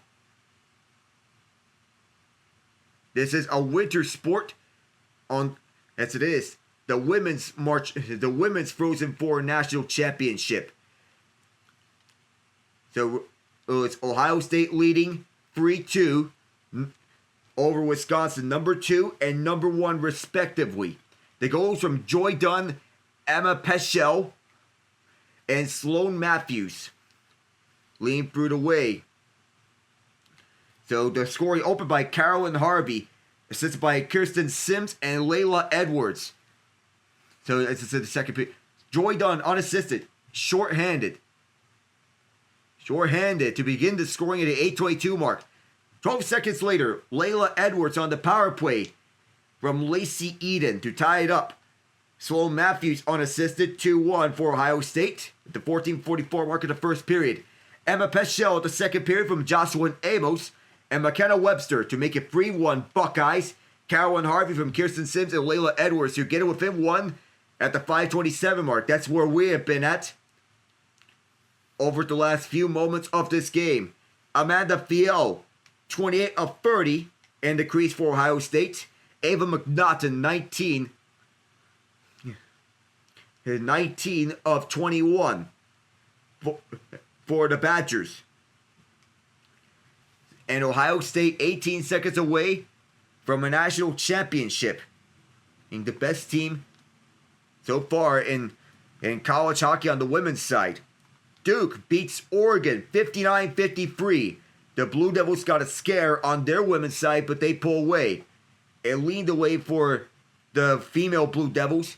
Ashwan Jackson, 20 points, 4 rebounds. 12 for Delaney Thomas, 6 rebounds and 3 steals. 13 for Reagan Richardson, 6 rebounds, 2 assists.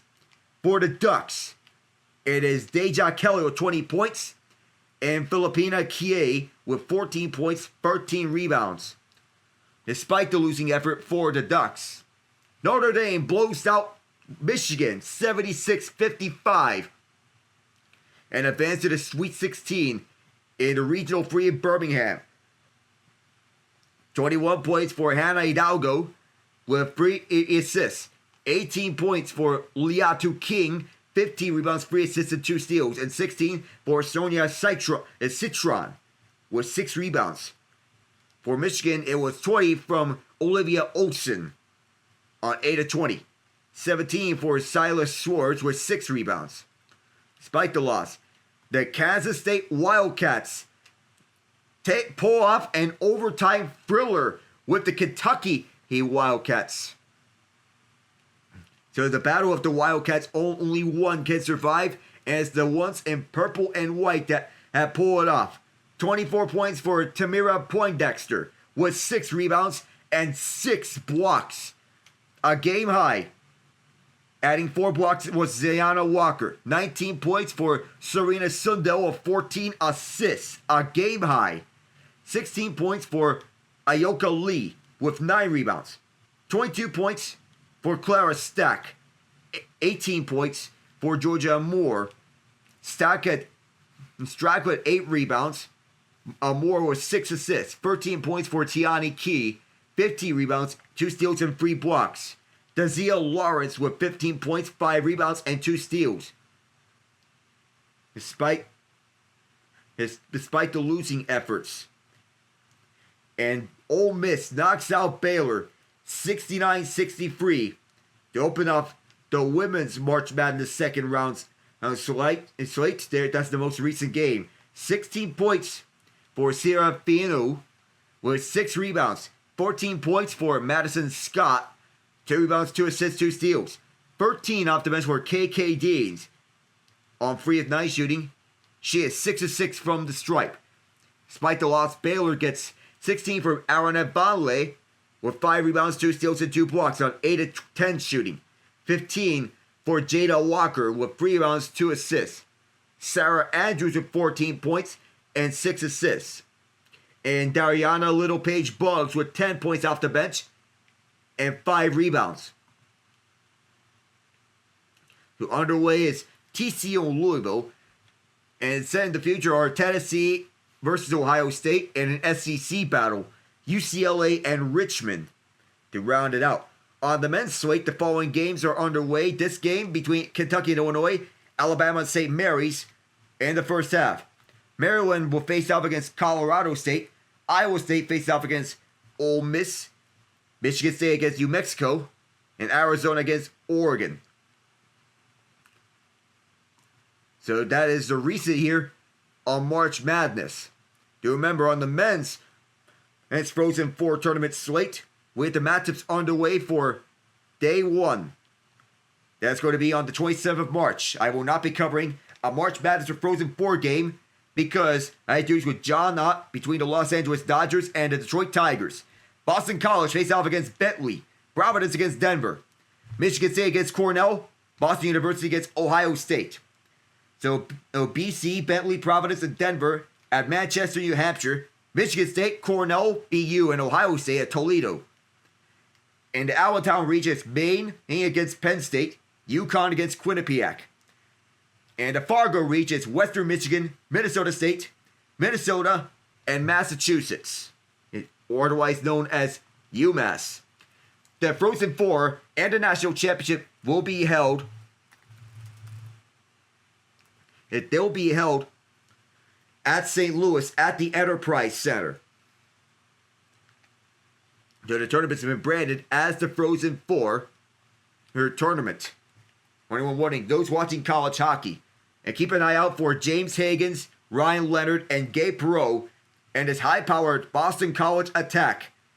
In just a moment, we'll be returning to action here for the second half between the Wildcats and the Illini. Kentucky leads 37-32 at halftime. I am Alec Nava. Stay tuned, everyone. We'll be right back here for the second half.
Back here for the second half, Kentucky leading 37-32. Entering the second half, they have been making their 3-point shots. As I mentioned about the Frozen Four tournament previous week, the regional games at the Boston College Bentley game, along with the Providence and Denver game, that regional game being at Manchester. Those games being at Manchester, Western Michigan at Fargo. So it's the first half stats popping up. So it's 45% shooting for Kentucky, 43% for Illinois, despite the fact that they are 3 of 14 from free. Kentucky's 5 of 13 from free. Points off turnovers are 14-7 Kentucky, and they have 8 steals compared to Illinois' 2. That maybe had to do with that Illinois was careless with the ball early in the game. Kylan Boswell at 10 points. He's their defensive ace.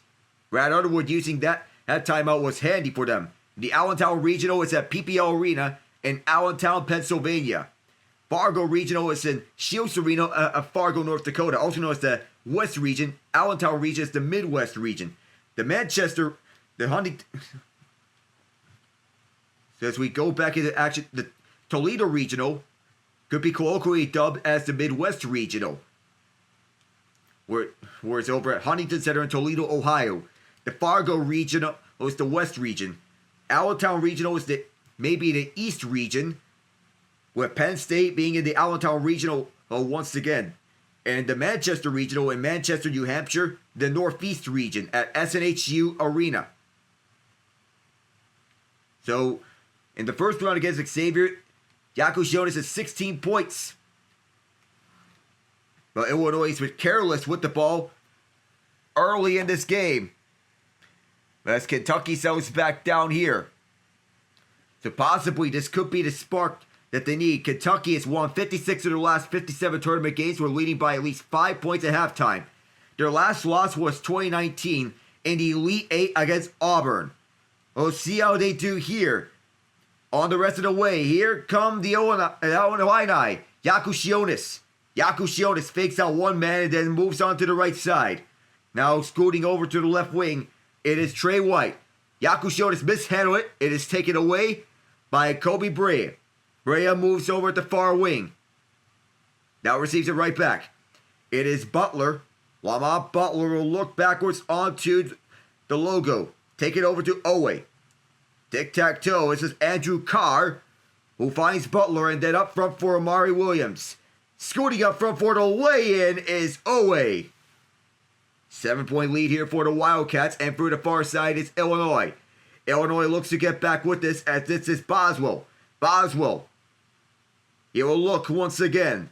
Kylan Boswell towards the center, and then goes back. At the point, it is a block on the right hash off of number 7, Will Riley. And then a free on the way on the right wing side. It is rimmed out. Rebound's grabbed by Carr, and then moving it up. Butler scooting through. Inside layup goes for Carr. Andrew Carr getting on the score sheet for the Wildcats as they come out swinging. The Illini want to fight back. Points in the paint is a small advantage for the Wildcats, 20-16. Closed off on the free, but they're going inside. There's a trip. Riley is tripped up as the ball got knocked away. Everything starts up at the center, with Carr grabbing the defensive rebound ahead of Ivicic. There was no alley-oop to be had, but Carr is in the right place at the right time. And another turnover. Kentucky back with this as they move it up a pace. Lamont Butler, who sells things up at the left wing. Oh, he just kept that one inside. Owe will drop it back for him. Butler waits timeout.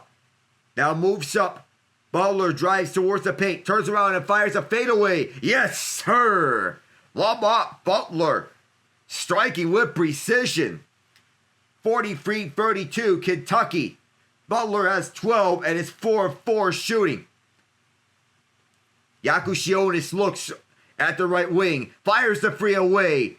Rimmed out too far. Owe snags the rebound away.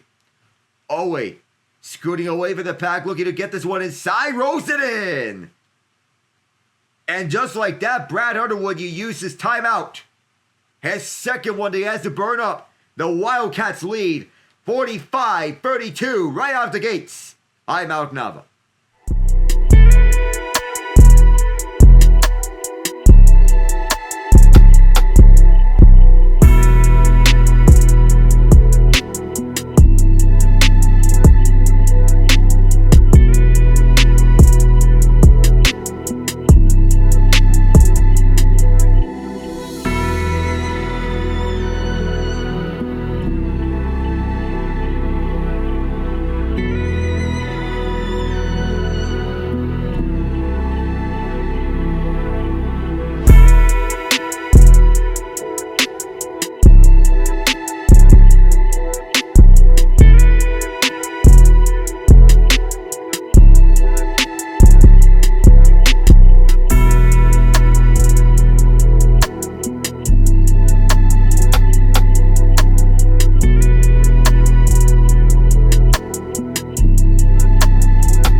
We just got the final results from the Straight Talk Wireless 400. Kyle Larson gets win number 1 this season, passing Alex Bowman with 6 laps to go for the win. Bowman second, Bubba Wallace third, Chase Briscoe fourth, Denny Hamlin fifth, Chris Buescher sixth, AJ Allmendinger seventh, Tyler Reddick eighth, Ryan Priest ninth, and Justin Haley 10th.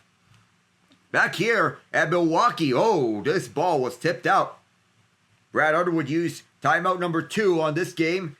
We'll see how this rolls for the Illini as they want to get back in this because they lost the momentum right out the gates in the second half. Mark Pope's team is re-energized. Trey White, Kylan Boswell, and then now is Will Riley.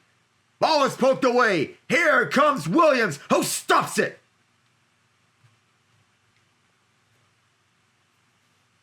(47-32). Kentucky on a roll to begin this, scoring the first 12 second half points. Illinois without a second half point so far. The hook is good from White. We'll see if Illinois can complete this 15-point comeback, but so far Kentucky has the edge. On the left wing, now moving to the inside, reverse layup is good. Kobe Brea leading the way. It's 49-34. On the right side, Yakushionis. Yakushionis inside. White. Big shot. Off the window. Nice feed from Yakushionis. On the left wing, now moving up for the center. It is Amari Williams. Trying to drop it back, instead lobs it over. Butler will look. Lamont Butler rushes up. Butler trying to reverse layup. It's closed off on the double. On the left corner, Owe. Surveying options. Single coverage on it, but it's tight coverage from Boswell. Owe, tight shot. He scores! Owe, behind a tight defense, finds a way. It's 51-36. For the left wing, Illinois trying to fight back. Deep free. Sinks it! Something they needed because they've been missing a lot of frees in that first half. Thomas Ravavicic trying to find a spark. 12-point game here. 51-49. Kentucky still leading. On the left wing, Butler will drop it for Owe. Owe rushes through. Owe finds Williams on the hurry. Butler's free. Rimmed out. And jumping up for the rebound is Kylan Boswell. Boswell starting to pace up at the far side. Now going near side for Ivichis. His free's blocked. And now up front is Williams. He'll do it again. Amari Williams with 2 dunks in the first 5 minutes of the second half. Another steal. Kentucky has numbers. Lamont Butler poked away on the pass, but they'll get to keep it. Ashley Almanor is fired up. 2 strips and steals for Amari Williams. And he gets 2 stiffs right up front. Kentucky up by 14, their largest lead of today. Back in a moment here from Milwaukee.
Here in Milwaukee, Illinois, seeing momentum fleeting right by.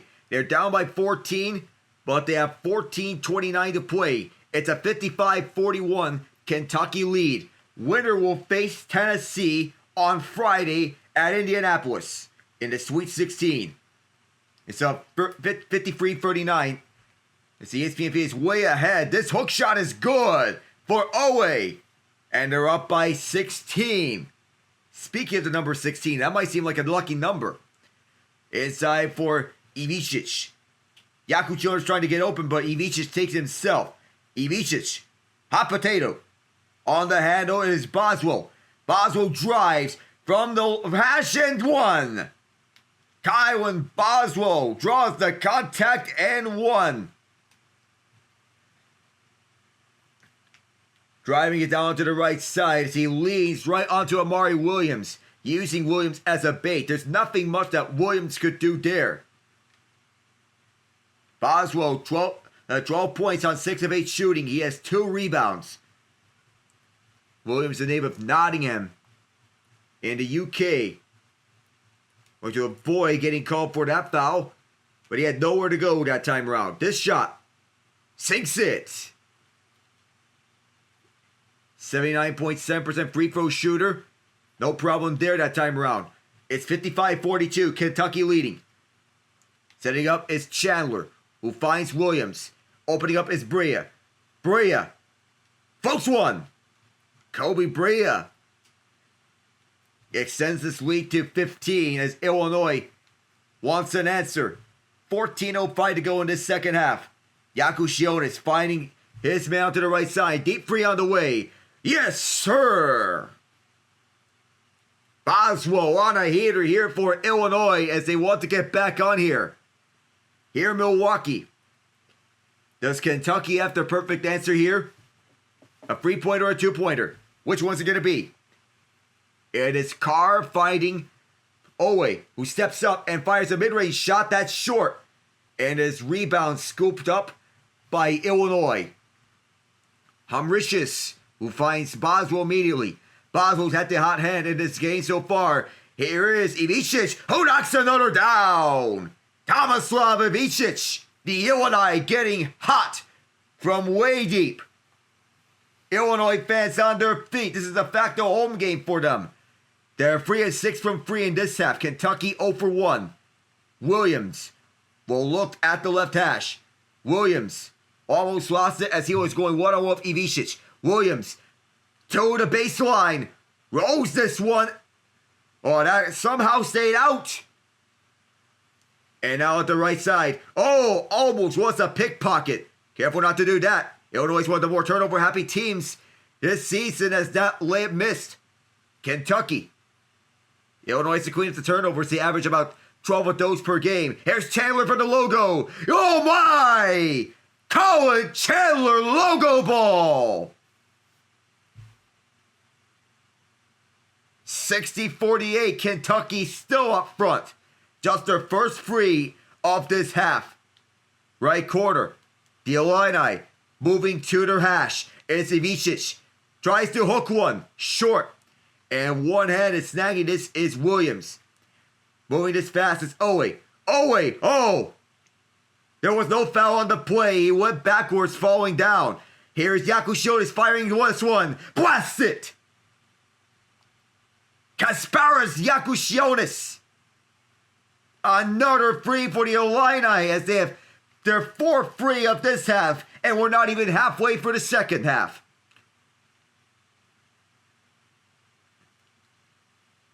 Momentum coming towards Illinois' side. And a timeout used here. The Illini moving it with a pace as Kentucky calls timeout. They still lead 60-51, but Illinois storming back. We'll return.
Wisconsin wins the women's national championship in ice hockey.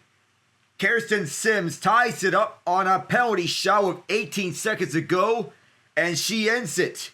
2:49 into the first overtime, Lacey Eden and Ava Murphy getting the assists. The Badgers, national champions again, in an all Big Ten showdown. We're back to hear from Milwaukee. But it's Bedlam here. Bedlam at Madison, Wisconsin. Colin Chandler. Illinois 3 of 14 and 3-point shooting in the first half. They're 4-7 in the second half. Can they continue to heat up throughout this game? Kentucky trying to quell the momentum. Oh, Butler gets tripped. He was on his way to the basket. So that area is going to get cleaned up. Mop-up duty on the Crews. And so Butler is likely going to get set up here on this inbound pass after the foul. First one against Illinois of this half. Both teams very disciplined so far. Andrew Carr, Lamont Butler, Kobe Brea, and now Brandon Garrison. Garrison trying to get his man open. Yes, that's Brea. A free on the way it goes. For every free that Illinois has, Kentucky has an answer to that. On the near side, it is Boswell. Brea has 16 points. Kylan Boswell steps up, sets up for an alley-oop, which was rejected. Garrison will move back with this. Kentucky on the drive, up the middle. As Butler sets up Carr, and now around for Brea. Brea has been outstanding in the second half. He moves up. Brea, the mid-range shot, and it rolls in. He's been heating up and scorching the Illini. 10:34 to go in the half. On the left, Yakushionis lays it. 12-point game, Kentucky leading 65-53. On the near side, moving it up, it is Butler, who sends it across over to Brea. Brea, a screen set, fires the free. Kaboom! Kobe Brea. He has 21 so far. Near the halfway mark of the second half. The setup pass onto the paint. There was a hand check in the way and such the foul was mentioned. Brea has been outstanding as he sets up a three-pointer off an attempted block. On the left wing, he backs up away from Johnson. What a game he's been having himself. He's been heating up from deep, and it's been heating up all around the court. The all-around weapon shown in full display. Every time Illinois cuts into single digits, Kentucky pulls out in front by double digits. And a timeout used by Illinois to prevent the 5-second runoff. That's what Brad Underwood did not want to do. 10:03 to go here. We'll be right back in a moment from Milwaukee.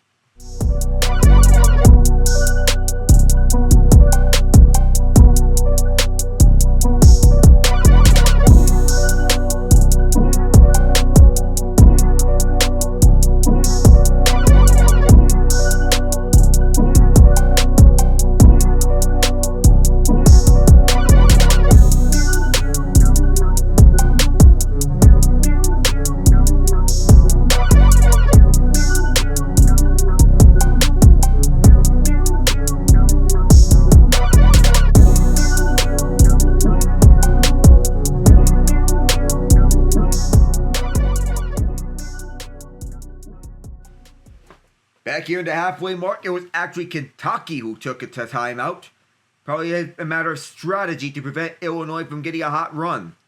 Probably something that Mark Pope was trying to cook up. Oh, it's actually Illinois who took the timeout so as to prevent the 5-second roll in the inbounds. Here it is on the hook and ladder.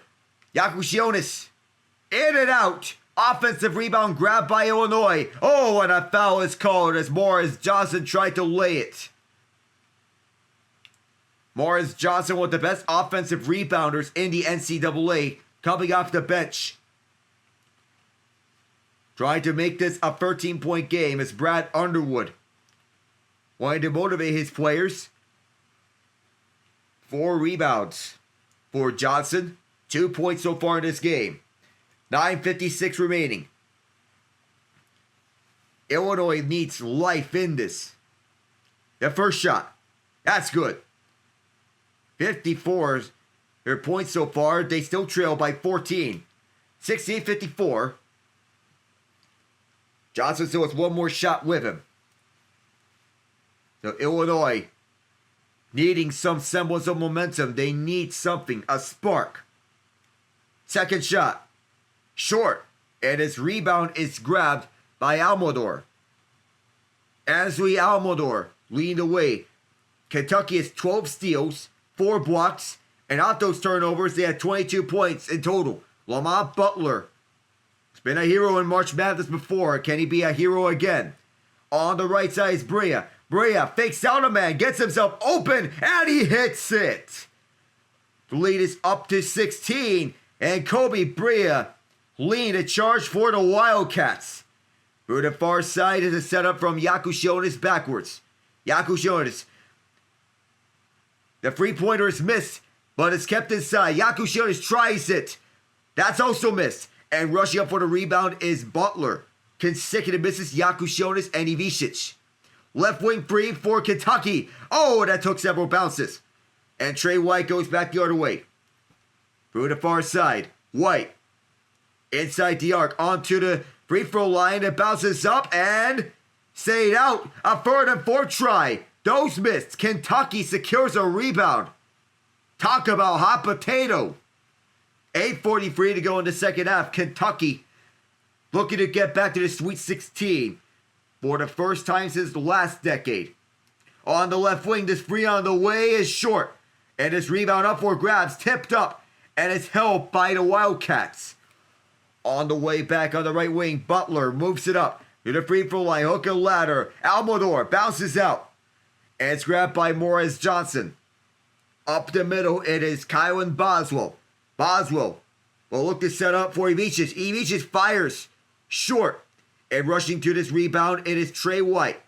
White boxed out the left hash. Spins, lays it. 8 minutes to go.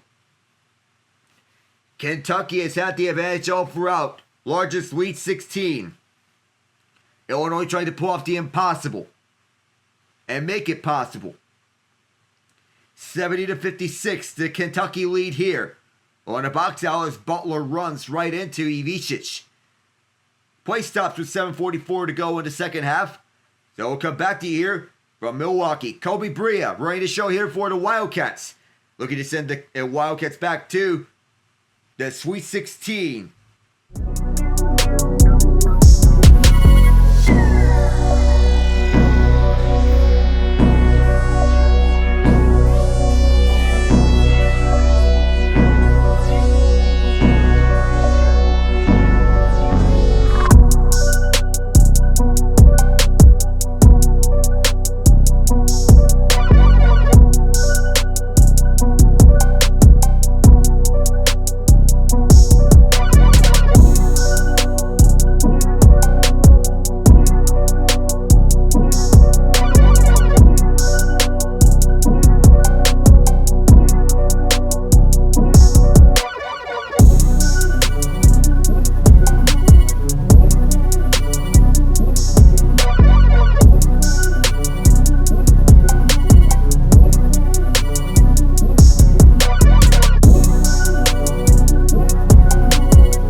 Already some people are trying to get nicknames for Wisconsin's national championship this year. The heist at Ritter being one of them from what I've heard on Twitter. Kentucky 15-22 shooting-wise in the second half. Illinois 9-22. This is where the shooting woes are coming back to bite Illinois. They have one timeout left, and they cannot afford to go down by much more. The Wildcats try to run away with this. They hook one. They get an offensive rebound. Right, there's a foul before the second putback. So this one will not count. It is Owe who draws it. It's going to go to the line. But Sims, the hero for Wisconsin, in a memorable moment for the Badgers. No free throws here. The championship going back to the red and white. On the left wing, Kentucky running down clock. Wanting to advance to the Sweet 16, but they get dispossessed. The Illini having a say in that as this Kylan Boswell who leads it up. Boswell waits and then rushes up for the left hash. Gets fouled on the entry. 7:15 left in the second half. Lamont Butler wanting to lead the Wildcats to the Sweet 16. And Kobe Bree as well. Butler's going to sub out. Williams leads the way. Up through the middle with 7:15 to go for Kentucky. Boswell to inbound. Deep one for who I believe is Yakushonis. Yakushonis for Boswell. Boswell down the right hash. Oh, his ball went off a Wildcat. 10 seconds on the shot clock as Boswell is held back up. He tried to fire this one off. Brad Underwood still not out this one. The Illini trail by as much as 16. Boswell goes off in the left corner. He's going to move inside. Boswell! And it's shot and a foul here. He's going to head towards the free throw line to shoot two. So Kentucky getting into foul trouble here. So far, nothing has been doing. 7:03 to go, and Boswell is going to try to get the Illini some life with two shots. First one is good. Brandon Boswell, Kylan's father here in attendance. Second one still yet to be shot. Illinois needs to turn it on here in this high-octane game. He missed it. Rebound loose. It'll be grabbed by Williams. Williams moves it up. He left it behind for Colin Chandler. Chandler's pass for Williams. He'll drop it off for Owe. Owe delivers it onto the left corner for Carr and then gets it back. Owe fires it and buries it. It's a 15-point lead again here for the Wildcats. 72-57. Alec now on the play-by-play. Owe with 12 points. 6-10 shooting. With 6:33 to go in the second half. Illinois 9-22 shooting. Kentucky 16-23. Kentucky is boxing out Illinois all throughout this defensive possession. Great work by them. And another foul called here. And right afterwards, one of the Wildcats says, "Get that weak stuff out of here." Right to Ben Humrichis. Owe with his ability to make big-time shots for the Wildcats is huge for them. He's been delivering so far with 12 points and 3 rebounds. It'll be free throws, 1 and 1 for Humrichis. 6:22 left in the hash. 6:22 left in the half. I said hash. He sinks the first one. So he'll get it another one. Humrichis will get another chance. He has 4 rebounds so far in this game. Illinois needs to get more offensive rebounds from their guys. As they've done so from Morris Johnson. But Humrichis has contributed with 4 rebounds. Transfer from Evansville. Boswell transfer from Arizona. Davis from Mercer. Second one's good.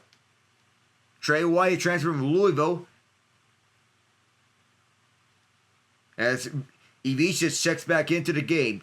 Owe transfer from Oklahoma. Butler from San Diego State. Jackson Robinson was at Texas A&M, Arkansas, and BYU. Kobe Bryant from Dayton. Andrew Carr from Delaware and Wake Forest. Inside, here's Carr. Too far. He gets his own rebound and kicks it out to Chandler. Colin Chandler backs up several times. Moves it off for Carr. Carr, does he hand it off? He does, for Williams. Williams spaces out the left hash. Williams right on Ivicic. Lost the handle. And it's secured by Boswell. More transfers. Garrison from Oklahoma State. And here's the alley-oop. Inside for Johnson. That's going to energize the Illini. What a setup from Kylan Boswell. Lamont Butler. Does he have an answer? Butler moves up. Butler on the right hash. He is boxed out. High pass and a free. Off the mark. And this rebound's tipped out by Williams. And so there are 5:21 left in the second half. The Illini not out of this one. Alabama leads St. Mary's 42-29. So that's the halftime report. Colorado State and Maryland just began. And on the far side, 5:12 to go. Illinois needs a good shot. They trail by 11. Yakushionis spins. He gets to the paint. He's fouled on the way. 5:06 to play. Illinois trail by as much as 16 points. But in March, anything can happen. Where the stakes are raised. Yakushionis, the initial shot was blocked, but he draws the foul.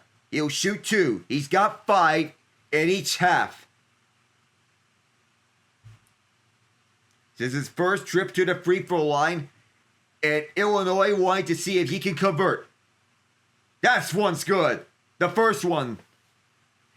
So we'll get back on the second one, and all around Illinois trying to heat up. Kobe Bryant, the hottest man on Kentucky's team right now, checks back onto the court. 72-62. Kentucky still leading this one. But there are 8 fouls right now. This second shot is short. And it's grabbed by Kobe Bryant. He's been amazing so far. Does he continue his hot torching scare? 3 fouls against Chandler. Here's Bryant. Kentucky missed 7 of the last 8. Kick back out to Garrison. Bryant trying to get open. On the left wing, Kentucky boxed out by White. This layup rolled in and out. And the Illini get dispossessed. Here's Garrison inside. Layup goes. Brandon Garrison and 1.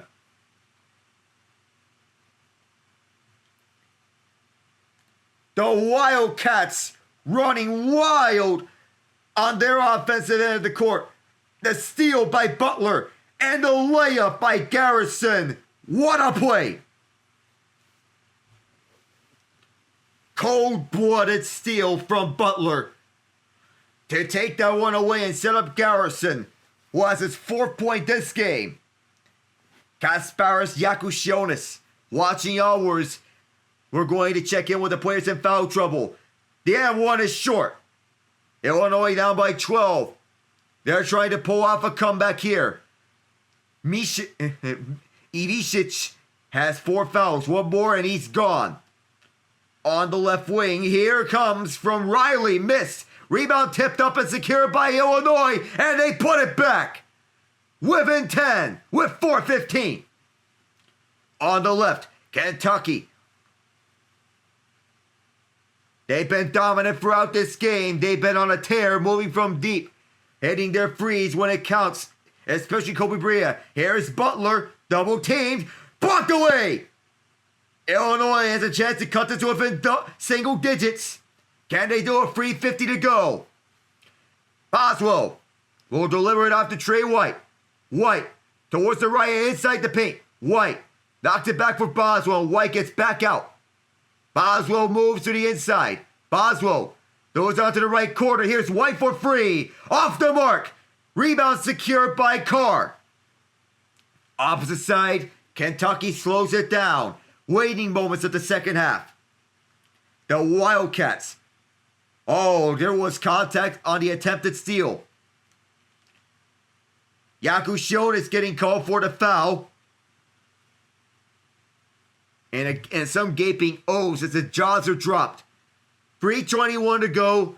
We're on the last official timeout of regulation. We'll be right back in just a moment here from Milwaukee. Kentucky leads by 10.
Going over to players in foul trouble, it is Thomas Slavovicic with 4 fouls against him. That's the only one in foul trouble for Illinois.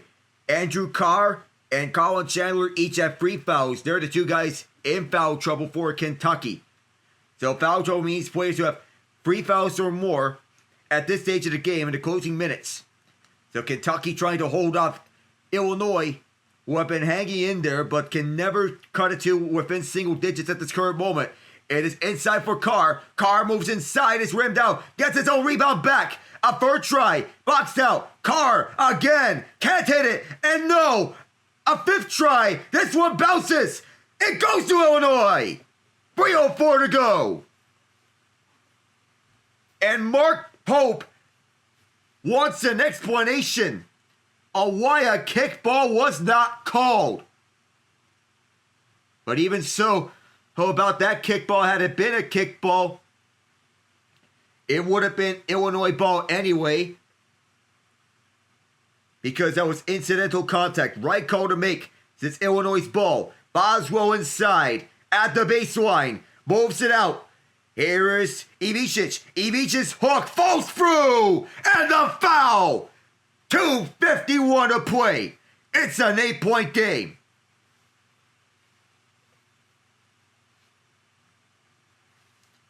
He gets boxed out by Garrison, but no matter. Ivicic finds a way, spinning around through Garrison and laying this one through. He has 16 points, but it's the lone player on Illinois in foul trouble. One more and he is tossed. He is waiting for the and one opportunity to pass. He gets it on the way to make it a 7-point game. Short. Defensive rebound. The Wildcats trying to run out clock. 2:45. Kentucky started 10 of 11 from the second half, but they're since 7 of 23. Owe to Williams. Kentucky swatted Williams back onto the court so that they can get big-time shots from their focal point, the offense. Williams is inside, trying to get a dry spell, which they scored no points in the last 2:12. That's short. And back the other way is Trey White. Illinois trying to push the pace. White will look backwards. Moving up at the logo, on the left side is Boswell. Boswell delivers it for White. Here's the free. Rimmed out. And this will go to Kentucky on the way back. Still, the difference is 8 points. 74-66. The Wildcats leading. White had somewhat of an open look, but it just was not there and just missed it. Onto the right side. Brad Underwood trying to get his guys back onto this. Kylan Boswell to heartbeat defensively. Illinois needs a quick defensive presence. Kentucky's running down clock. Kentucky's trapped. They have missed 10 of their last 11. They just get it across. Heave all the way through the arc. And then back out. With Boswell locking up his man. Illinois trapping them at every turn. Here's the three-pointer. Could this be a dagger? No. And his rebound is grabbed by the Illini from Umrichis on the right wing. Illinois trying to get back into this. Boswell. Boswell drives. Step back, fires, connects. 6-point game here in Milwaukee. 1:32 to go. Butler almost got fouled.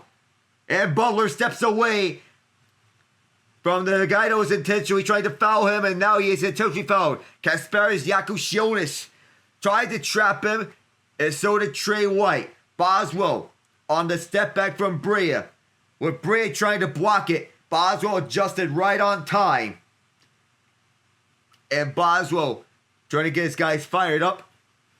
Illinois have more fouls to give. Kentucky trying to trap. Illinois trying to trap Kentucky here. It's just kicked all the way out for Owe. And now here's Carr. Boxed out right side. Rosen! Count it! And the foul! That ends the dry spell for the Wildcats. Where the margin of error for the Illini is slim, now it's at none. Those free throws are going to be huge for the Wildcats to make here because it allows them to pull away. But now, they're in a position where they can advance to the Sweet 16. 4 years ago, they had their worst season by record since the late 90s. Andrew Carr's making his first trip to the free throw line today. Missed that one. And this will be picked up by Yakushionis. Yakushionis fires immediately. Airballs it. Offensive rebound secure. Yakushionis fakes it. And is this a foul?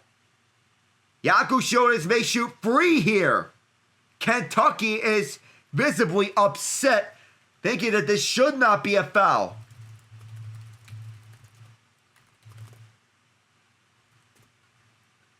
I don't know about that one, about a potential foul. No free throws, they say, as Yakushionis faked the free. And it looks like the Garrison got a poke onto the ball. Brad Underwood wanting a look at it with the officials. Mark Pope. Was this all ball or was it a foul? They're going to review it to determine whether it was a foul or not. In the last 3 years, Kentucky was knocked out in the first round by double-digit seeded teams. St. Peter's in 2022, Oakland in 2024. They have not made it to the Sweet 16 since 2019, the last year which they done so under John Calipari. Illinois thought that had Yakushionis got fouled, but a good recovery effort by Garrison to try to strip this one away. Illinois is looking if there was a check a hand check onto Yakushonis' right hand for this foul. Yakushonis wanted to draw that one, and if it is a foul, it'll be 3 shots. There needs to be a closer look on the video feed. Keeps the ball for Illinois and grabs a hold of it as Yakushonis got this one up at Illinois. Illinois trying to see if this is a foul. There might have been a hand check, who knows?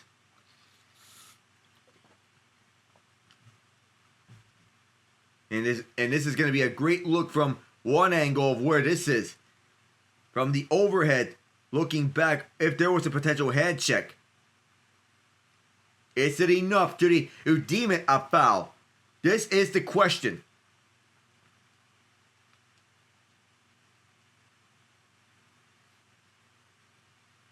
It's a huge call here, and it could swing momentum towards Illinois if this is a foul call against Kentucky. Because if Kentucky gets this foul against them, Illinois shoot free throws the rest of the way if they are fouled. 62 seconds, and now we're getting the verdict.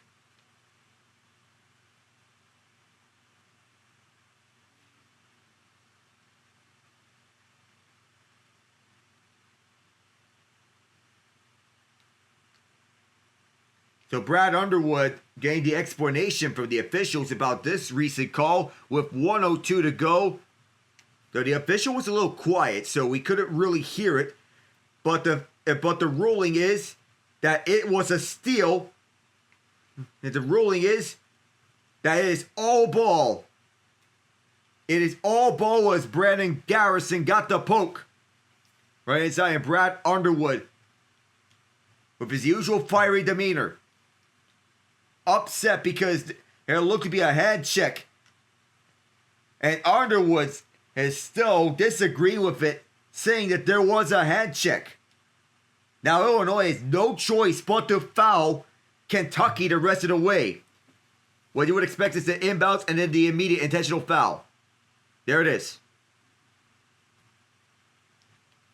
Brad Underwood still displeased with the officials about that call. Yakushonis gained the intentional foul call. And as such, there will be one foul taken off of Kentucky. Lamont Butler, who shoots 73.1% from the line. He has 12 points today. 737.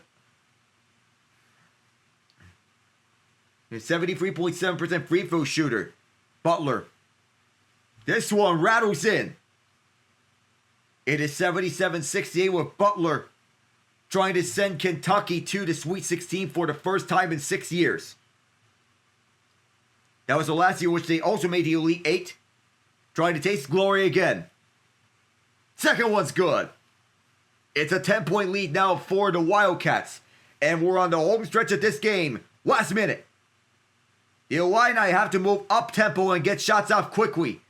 They have no choice but to do that. Pump fake the drive. And there will be a foul against Kentucky here. And so Illinois is going to shoot free throws the rest of the way. That's their 10th foul. And Illinois hit a double bonus. Boswell to the line.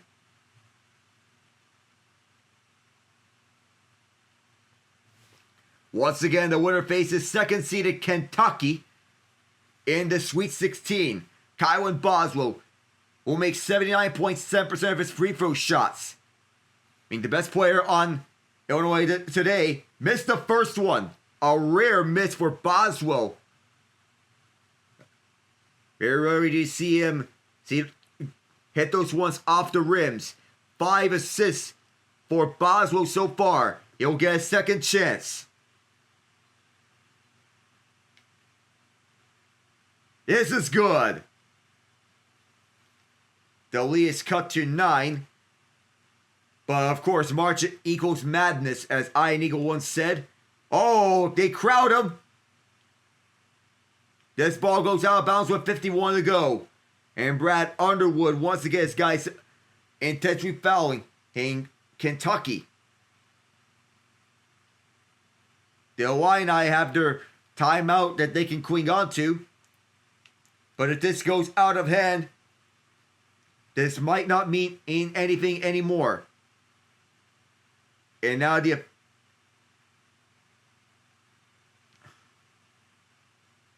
51 seconds left. They're trying to see if this ball was last touched by Illinois or if it was last touched by Kentucky. Or if it was a foul. It's hard to see. And from another angle, it may be harder. Or not. Boswell's hands might have been in the way there.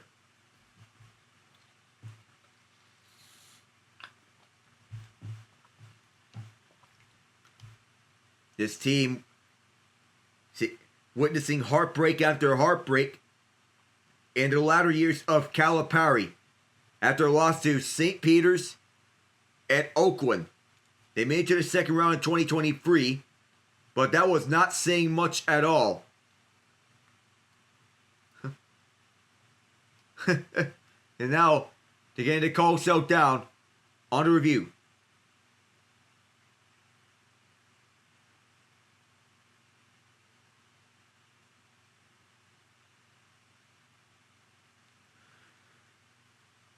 You do not want to let this opportunity go to waste. This ball was tipped out of bounds off of Illinois. As such, they'll get another chance. One chance. You try to get this away. 51 seconds to go here. Kentucky to inbound. You'd expect a quick inbound and then an intentional foul. Official stop to check. To wipe off the sweat on the floor. That's at half court. To dry it off. They're going to dry off the court here and now.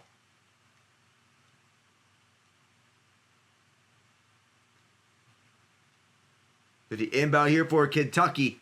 You commence 78-69. The Wildcats leading this. Kobe Brea to inbound it. Does someone get open? Butler does. He's immediately crowded. Gets away from the blitz. Brea. Boswell's on him. Trying to intentionally foul. Brea using his legs all around. He gets blitzed. Left corner. The fake free. And the intentional foul is drawn. With 37.8. Excellent execution by Kentucky. To run down clock and seal it. Benham reaches the foul.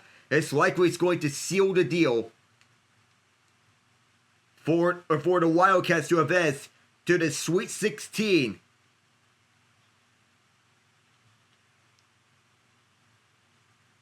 And Almodor is going to head to the line, a 90% free throw shooter. This first one's good. It's a 10-point lead here for the Wildcats. That's likely going to do it.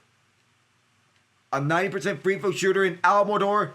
Kobe Brea, a 90% free throw shooter. Pick your poison. Second one is good. 80-69, the lead for the Wildcats.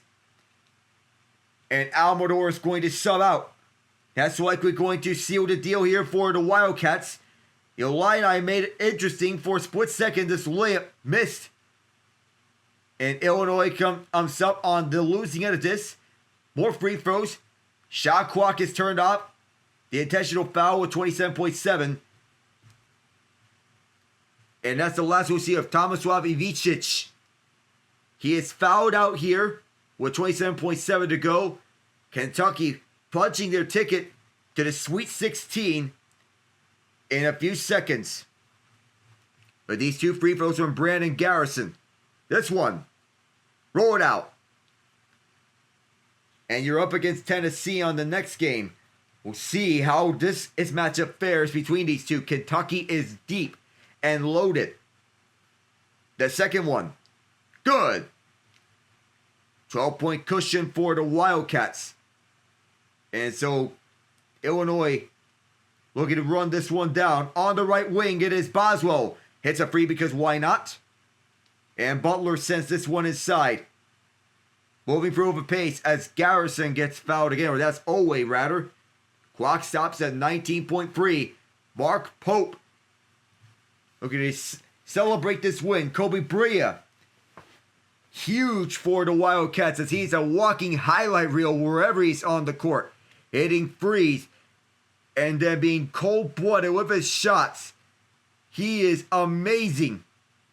And tonight, on his way to finishing with 23 points. First free throw's good as he's gonna drop back all the way. Second one, good as well. 19.3 left. Illinois try to go quick here as his Boswell feeds it. And on the right wing, another free, because why not? And 13.2 left. And a timeout used. A timeout taken here by Brad Underwood. And that much left in their season. So we're going to stay with you here for the score here. On what do you have? Brea, six rebounds to go with his 23 points. And extremely efficient 10 of 16 shooting. 3 of 8 from deep. Kyle and Boswell, 23 points, 6 assists. He's also efficient. 9 of 13 shooting. 19 points for Thomas Slavovicic. 4 fouls against him though. 6 rebounds, 3 assists, 4 blocks. 6 of 15 shooting. 13 points for Kasparis Yakushonis. But he has 6 turnovers, 5 rebounds, 2 assists. 14 each for Otega Owe and Lamont Butler. Butler with 5 assists, 3 steals. 8 points for Amari Williams. 10 rebounds, 6 assists. The Wildcats lead in 83-72. Or 83-75 rather. On this timeout. So we're getting back here. So we do know who Kentucky's going to face. They're going to go up against Tennessee in the next round. They have had recent tournament troubles this decade. Didn't make the tournament in 2021. Lost in the first round in 22 and 24. Lost in the second round to Kansas State in 23. But they're just moments away from their first Sweet 16 appearance in 6 years. Lob pass and going back out. And Brandon Garrison or Ortega Owe, native of Newark, New Jersey, is going to head to the line to put some more exclamation marks for the Wildcats.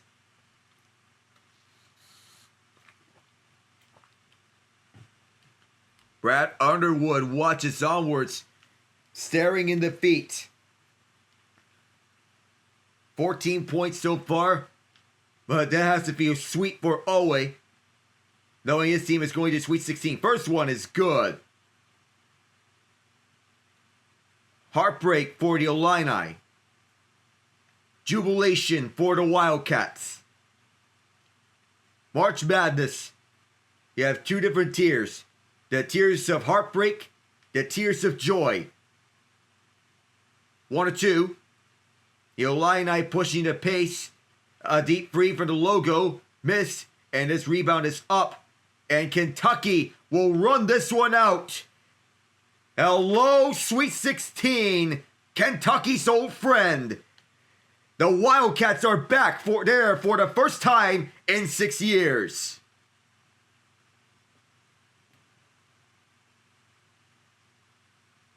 It is down to Houston, Tennessee, Kentucky, and Purdue. The last 4 teams in the Midwest region, they'll fight it out at Indianapolis. The winners of those 2 matches facing off against each other in the Elite 8. A chance to go to San Antonio for the Final 4.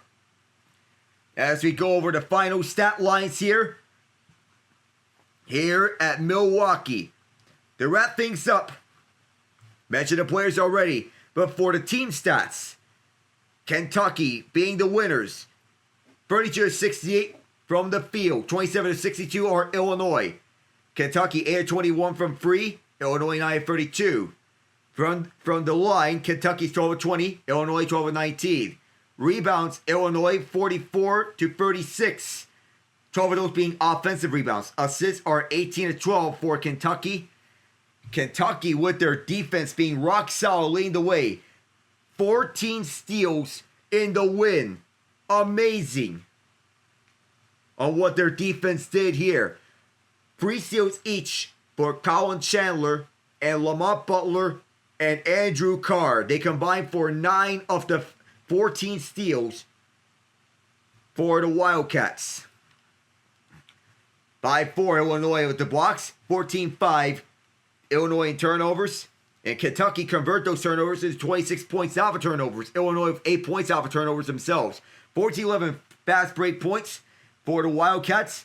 40-32 the points in the paint for the Wildcats as well. The largest lead, the Wildcats up by 16 at 1 point, and they held on to win this 84-75. That's all here from Milwaukee. I am Alec Nava saying so long from Fiserv Forum. Good night.